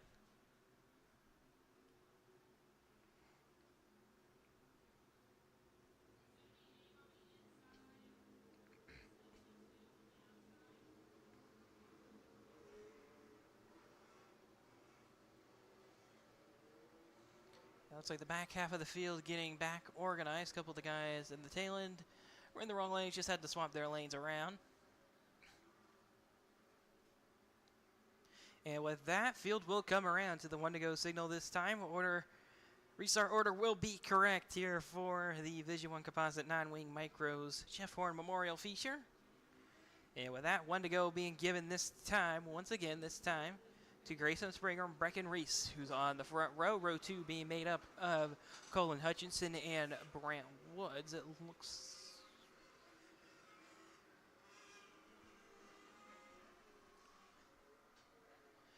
And with that, the field is going to work their way towards the restart cone over in turn 3 and 4. Grayson Springer, Brecken Reese, the front row on this 30-lap feature. We're racing once again on the Jeff Horn Memorial feature down to turn 1. The field tries to get organized, seeing 3-4 wide action back in the mid-pack as everybody trying to get the elbows out, trying to hold their positions out in front. Not as good a restart for Brecken Reese that time, down into turns 1 and 2, fading back into second. As out in front, Grayson Springer easily pulling out in front. Going to pull a couple of car lengths here down the front stretch. A little bit of a big pack of cars coming off turn 4. Find themselves 3-4 wide in the mid-pack. Everybody just trying to jostle for position. You can see another car going 3 wide middle. That'd be Aiden Purdue going middle between Max Crabtree and Wyatt Walters. 28 to go. As first 2 laps down and in the books on this Vision 1 Composite 9-Wing Micro feature, Jeff Horn Memorial Race. Rest of the field working their way back through turns 1 and 2 very cleanly. Seeing a couple battles in the mid-pack. Has trouble over in turn 3. Everybody's going to get a gather back up though. Max Crabtree got a little bit tangled there with a 72W of Jake Cheatham. Jake Cheatham didn't lose any spots, but Matt Crabtree absolutely did. As they're still 3 wide off turn number 4 in the tail end of the field. Everybody trying to work it out. Out in front, all smooth sailing for that 24G through the first 5 laps, turning lap times with a lap average under 11 seconds. That's a 10.9 average lap time through the first 5 laps. That lap speed will start slowing down. Just falls just now outside the sub 11 second range.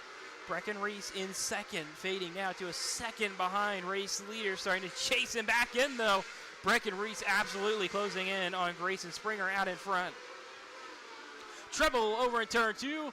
It's going to be, I believe that'd be Cole Tinsley going around over in turn 2. Caution comes out once again. Yes, it is. Cole Tinsley in the 61 was running 6th. Looked like he was battling with the 88 of Billy Lieb. They went around over in turn 2. And the second caution of the Jeff Horn Memorial Race here in the non-wing micro feature will come at lap number 7.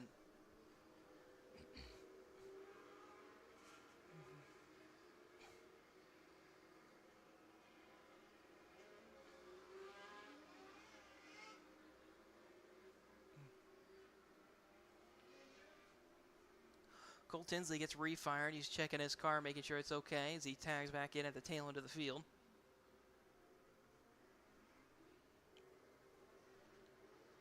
Rest of the field getting back in single file as everybody works into their positions. Stone Sharp did pick up a spot on Shelby Hinton just at the caution flag, along with Aiden Purdue picking up a spot on Wyatt Walters just before the caution flag.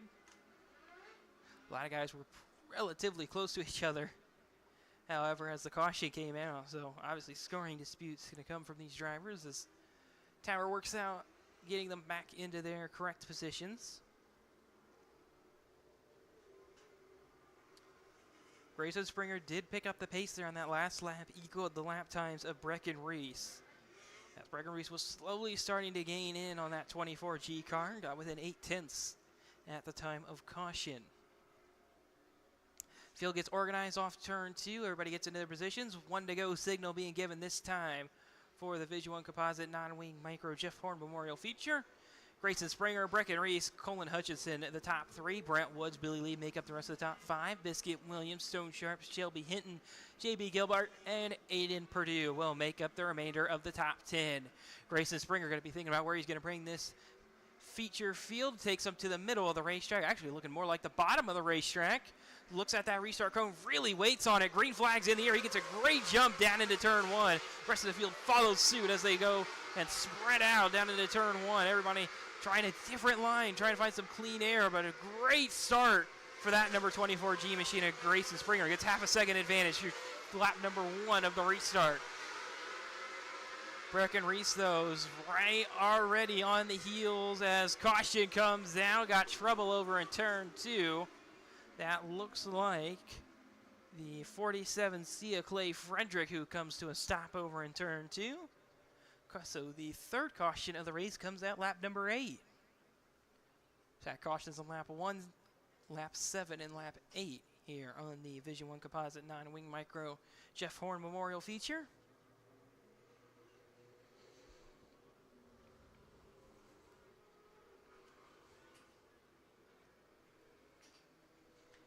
Looking at these last couple of lap times, Grayson Springer slowly losing some lap times, picking off about a 10th off his own lap times every single time, just really starting to slow down. By the way, Brecken Reese also picking up the speed.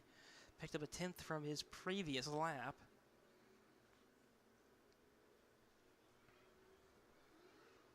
Well, Brecken Reese is going to be definitely the car to watch on the restart.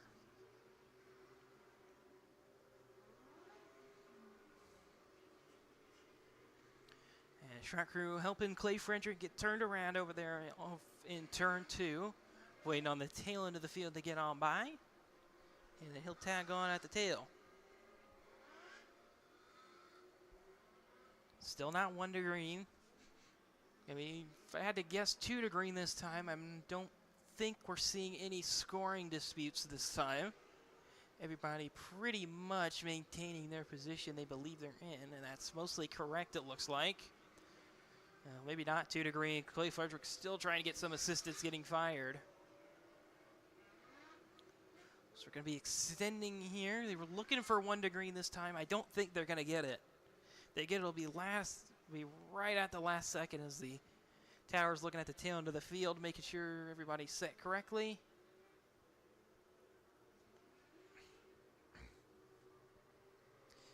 Looks like maybe not, as Wyatt Walters coming to a stopover in turn 2.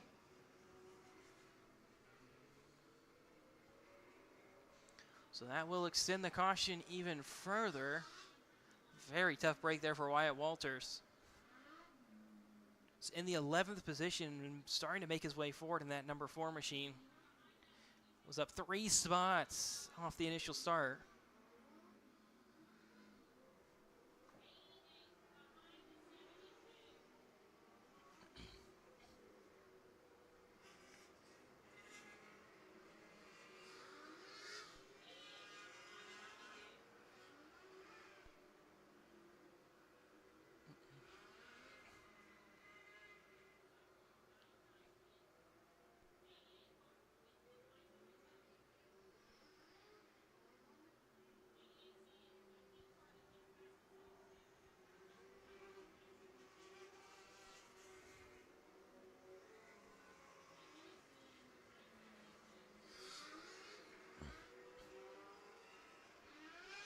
Warning might be headed towards that number 88 machine, not listening to race control.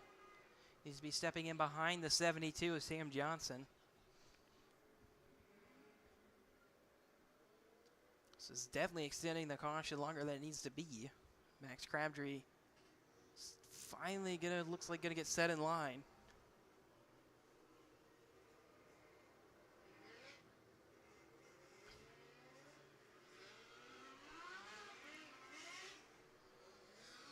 It looks like everybody will get themselves organized back into single file, and it looks like everybody's back into their correct restarting positions. As it looks like, unfortunately, Wyatt Walters' night will come to an end here on lap number 8 under caution.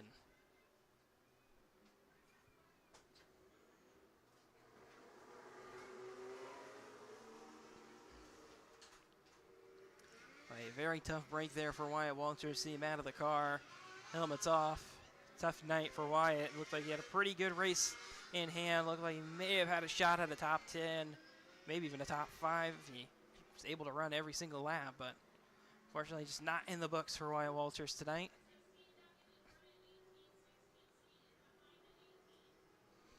Sounds like some more scoring dispute occurring still in at the tail end of the field. Looks like they're trying to get Hunter Walker ahead of Aiden Linegain, according to their scoring monitors.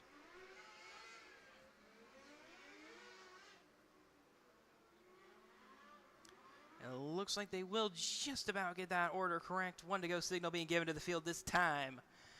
For a lap 9 restart, Grayson Springer going to lead him back to green. Breckenreese behind him. Colin Hutchinson and Brant Woods, Billy Lee, the top 5. Back behind them, it's Biscuit Williams, Stone Sharp, Shelby Hilton, Aiden Purdue, and J.B. Gilbert, who make up the rest of the top 10. Grayson Springer going to bring the field up towards the middle part of the racetrack, a little bit higher than last time. Green flags back in the air on the Jeff Horn Memorial. Field's a little bit bunched up going down into turn 1. Everybody's trying to keep themselves a little bit apart from each other. Trying to get bunched back up as he worked their way off turn number 2. Still out in front, that 24G of Grayson Springer trying to keep that lead over Breckenreese behind him. Reese looking already for that lead here. 2 laps into the restart. 20 to go on the feature, though.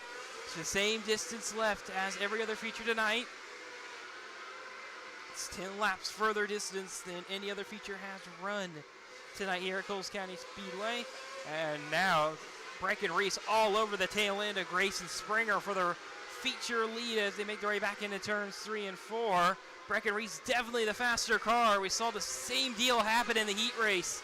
Oh, now Breckenreese gets a little bit too high, gets into the cushion, gets the car turned a little bit too much, and can't quite keep the power down and stay right on the rear bumper. That 3 and 4 was perfect from Breckenreese.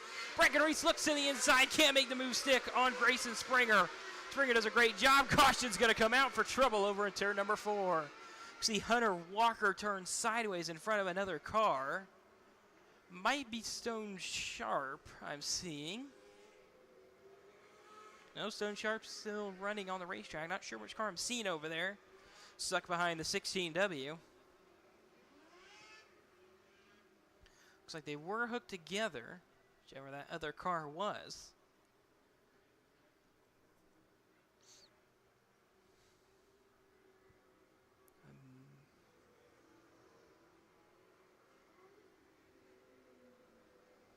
That may be Cole Tinsley again, tangled another one. Yes, it is Cole Tinsley, tangled up in just another wreck. Tough feature for Cole Tinsley so far. We're almost to the halfway point here on the fourth caution of the event here on lap number 12. Still a long way to go, and I think Breckenridge really starting to hit his groove and get right up to the tail bumper of the Grayson Springer, and I think it's not going to be long on this restart for Breckenridge to try to get around.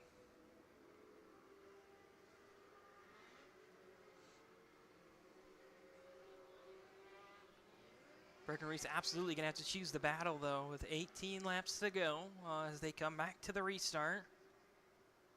And Sutter Walker, Cole Tinsley head towards the tail of the field.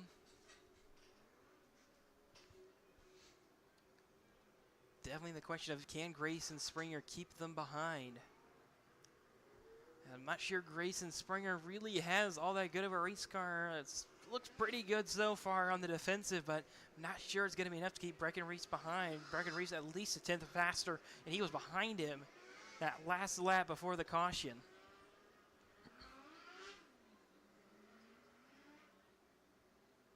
So we're going to have to see what Breckenridge can do on the restart. See if he maybe looks a little bit lower than he has been going into turn one. If he sits right back in line.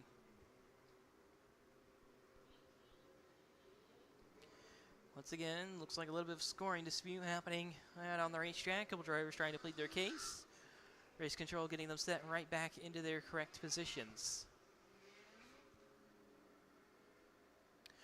Top 10 on the restart is going to be Grayson Springer, Breckenridge, Colin Hutchison, Brant Woods, Billy Lee, Biscuit Williams, Stone Sharp, Shelby Hinton, Aiden Purdue, and J.B. Gilbert as they come down to the one-to-go signal once again. Where does Grayson Springer bring them?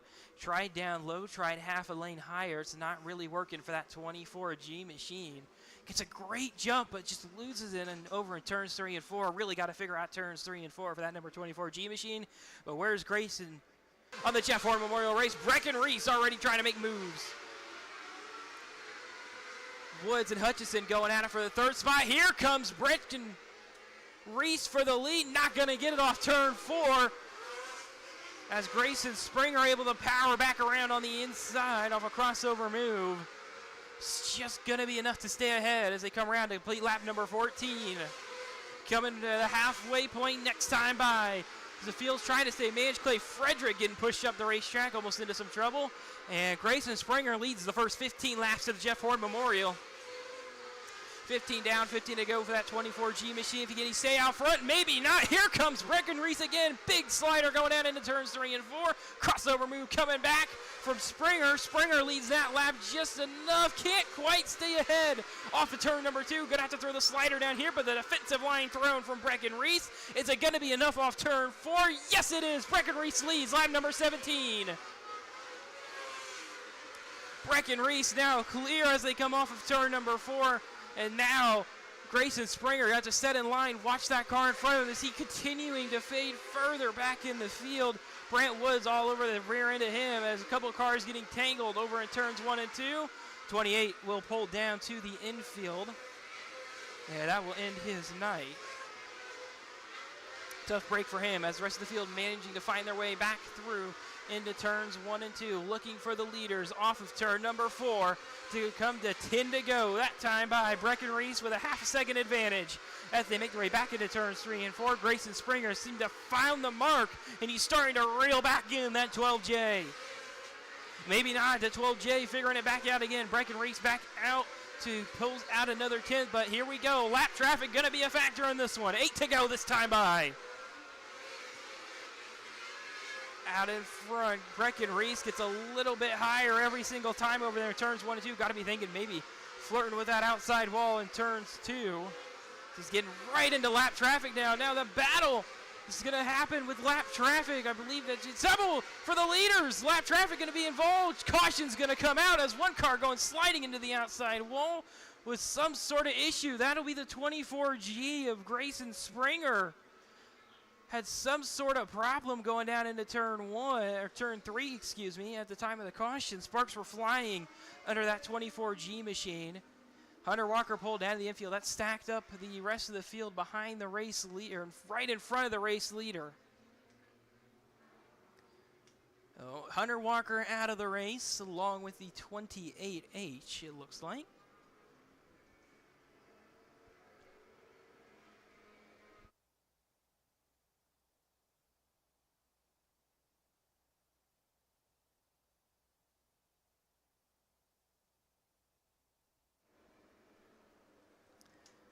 So the 5th caution comes on lap number 22.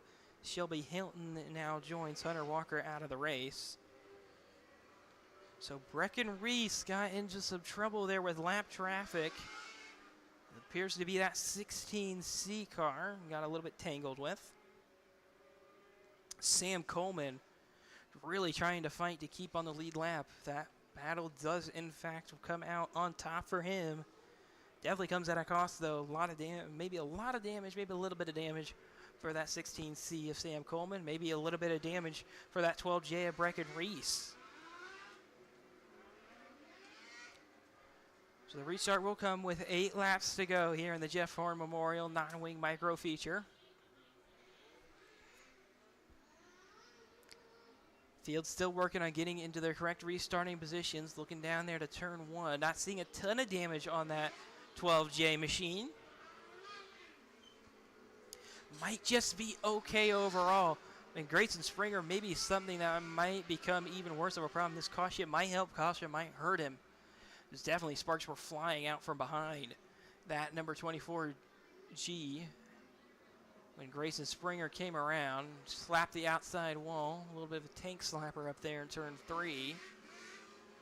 Really tried to keep it off the wall, but I think just a little bit too much momentum going down there to turn 3. Couldn't quite get it stopped. And 1 to go coming this time for the Jeff Horn Memorial with 8 laps to go. Brecken Reese, Grayson Springer, Brent Woods, Billy Lieb, Colin Hutchinson in the top 5. Stone Sharp, J.B. Gilbert, Biscuit Williams, Aiden Purdue, and Jake Cheatham will make up the rest of the top 10. And with that, control will go to a car that is not Grayson Springer here on the Jeff Horn Memorial. Brecken Reese going to be leading the field for the first time today here on the restart. He's going to bring the field right up to the top of the racetrack, right up by the cushion. And he dives at that restart code. Wasn't a great restart, though. Green flag's in back in the air of Jeff Horn Memorial. He didn't quite get that organized enough. It stacked up Grayson Springer just enough. He himself couldn't get a good enough restart. As here comes the 83W Brent Woods looking to the outside of Grayson Springer. Springer, though, running out of time to try to hold on to that second spot. 7 to go this time by. Coming back to 6 to go as he come back through turns 3 and 4. Trouble for Billy Lee, fighting back into 6th, it looks like. Still at 12J. Brecken Reese out in front, pulling away by 2/10 a lap. Trouble for the second place car, Grayson Springer. Up into the outside wall. I watched him earlier. He got really up there. Trouble him in the mid-pack as well. J.B. Gilbert's car sliding through the infield, trying to bring that car to a stop. This will have to be a caution for J.B. Gilbert, as he had to bring that car to a stop. As I also see another car up to a stop up here. I believe that's Grayson Springer stopped up here at the top of turn 4.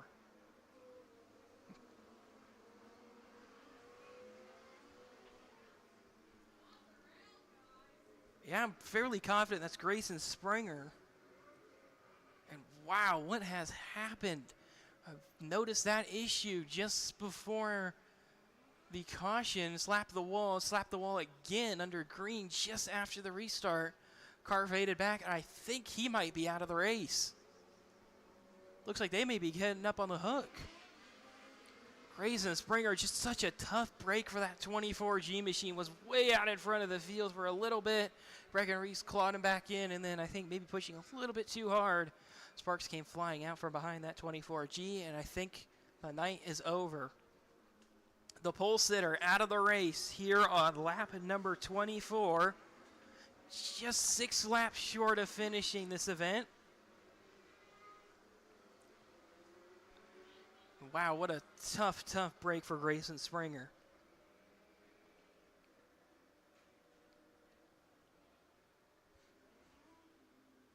It's just his fourth event here at Coles County Speedway. It's his 3rd of 2024.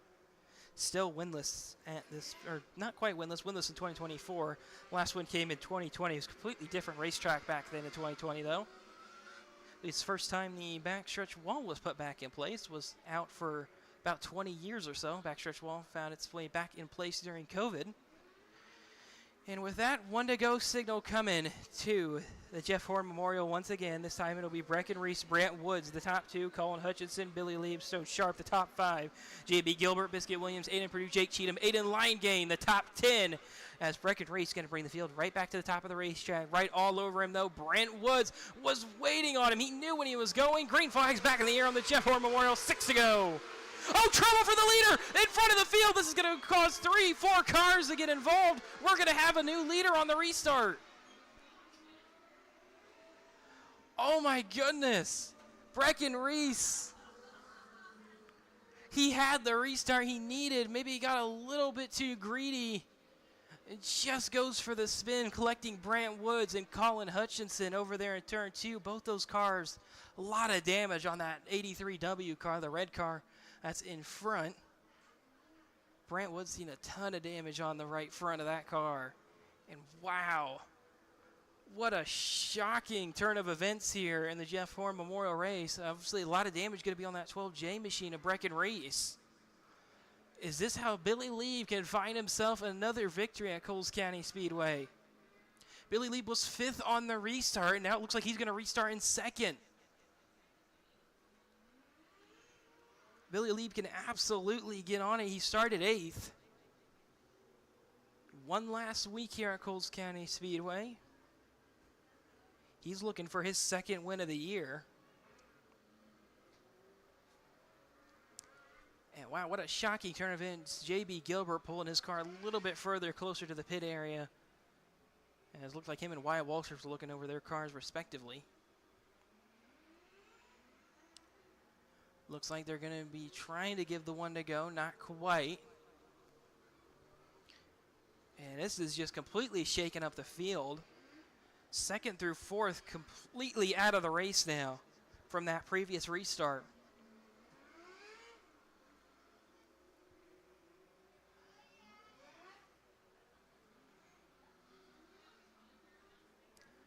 So Brecken Reese is going to be the leader on the restart. Billy Lieb in 2nd, last week's winner here at Coles County Speedway. 3rd is going to go to Stone Sharp. JB Gilbert would have started 4th, but mechanical issue stops him as well. So the 4th place car looks like it's going to go to the 71 IRP of Biscuit Williams. The top 5th car is going to be Aiden Purdue, who would have restarted 9th on that last restart.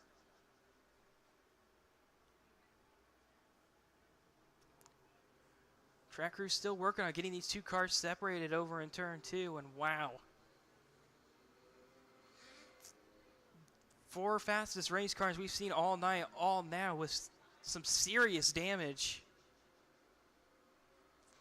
And we'll see if Billy Lieb can take advantage on this restart. And that 12 of Brecken Reese definitely has been misjudging the restarts when he goes up high. He dives out that restart cone just a little bit too early. Every single time. Catches the berm a little bit earlier than he'd like to, and it tightens the car up and allows that car in 2nd to get right back to the rear bumper. So it looks like both those cars headed up on the hook. Brant Woods, Colin Hutchinson, both completely out of the race.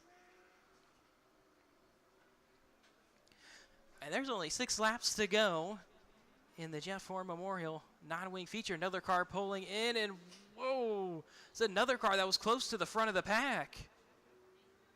You can see the emotions behind the wheel. He's frustrated.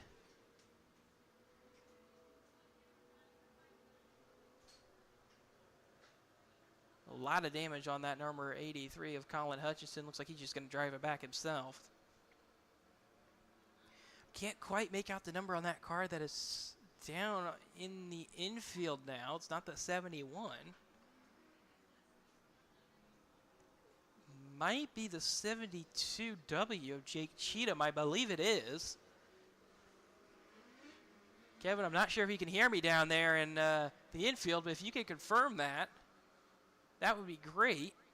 As we're coming back to the 1-to-go signal. Looks like Kevin can't quite hear me down in the infield right now.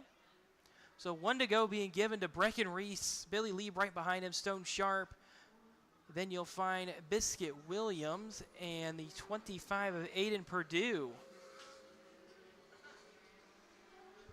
So caution lights extinguished. We'll see if Brecken Reese can get a better restart than he has been. Billy Lieb's going to be hot on his heels, though, as they come down into turn 1. He goes way up to the top of the racetrack, takes a hard left-hand turn. That's the best restart he's had yet. Green flag's back in the air with 6 to go in the Jeff Horn Memorial. Billy Lieb is right there on the rear bumper. Down into through turns 1 and 2. Everybody keeps it organized. Brecken Reese a little bit tight. Here comes Billy Lieb. Billy Lieb almost collects the outside wall off turn 2. Billy Lieb really trying to keep that car headed in the right direction. Stone Sharp hanging tight there as well. Now Billy Lieb's really backing it up. 5 to go, coming to 4 to go this time as they are Aiden Line Game making his way forward on the 25 of Aiden Purdue. Purdue trying to stay organized. Now Brecken Reese starting to hit his marks, starting to pull out the lap times. 2/10 faster than Billy Lieb. No, they're equal this time. And now the battle for third going on now. Biscuit Williams will get Stone Sharp down with 3 to go. Stone Sharp fires it back, and it won't be enough through turn 4 as 2 to go this time by for Brecken Reese. He's got a half a second advantage as he works back through turns 3 and 4. 2 more times for the 12J. White flag's in the air one more time through 1 and 2.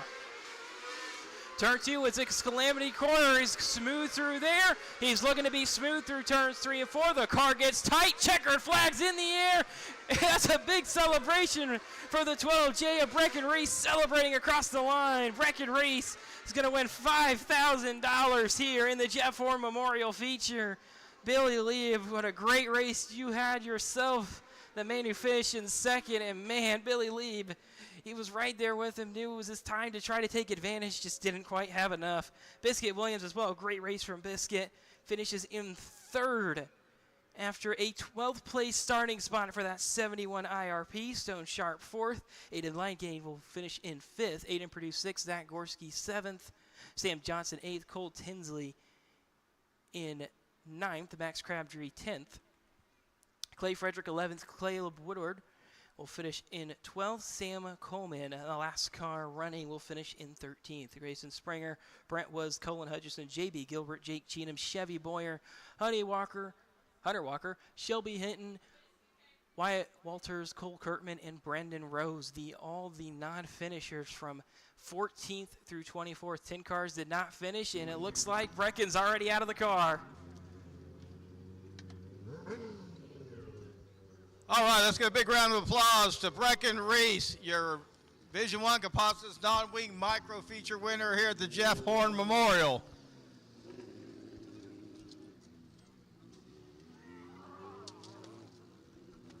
A very happy team down here. Well earned.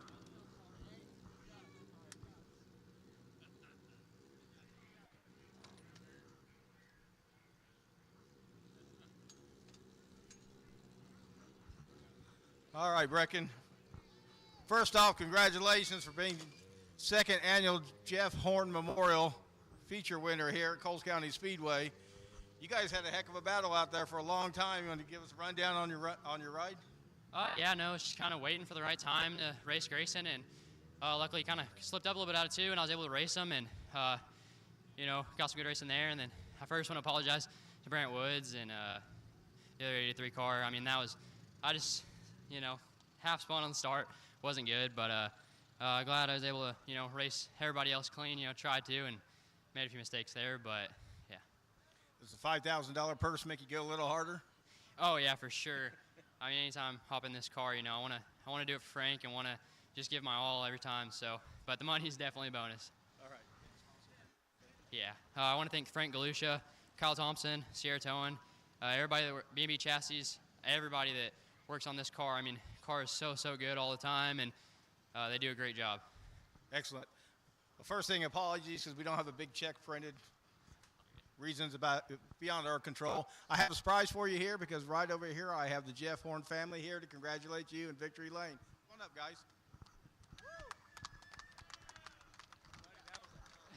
Sharp driving tonight. Thank you, sir.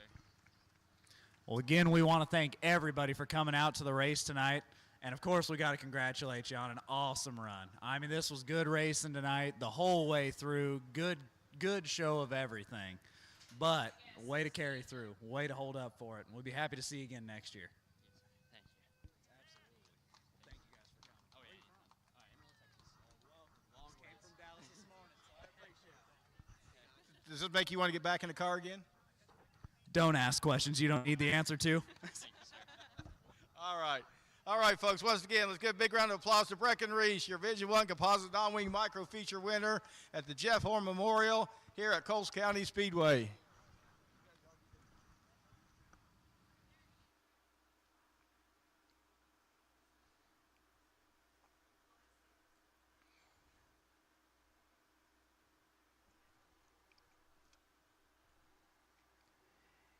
And that will just about do it for the racing at this historic facility.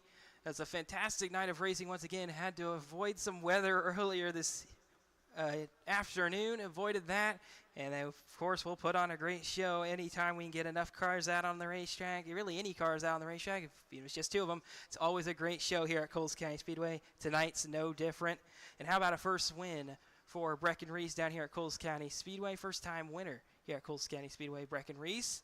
Very big congratulations to him. Congratulations to all the other feature winners. Tonight, we're going to take a week off from racing here at Coles County Speedway. Next week, we'll be back racing on the first week of October with another regular night of weekly racing as the points battles tighten up as the track championship starting to come under fire. And that'll just about do it. That was everyone here at the track. Drive safe on the way home. And until next time, we'll see you again here at Coles County Speedway.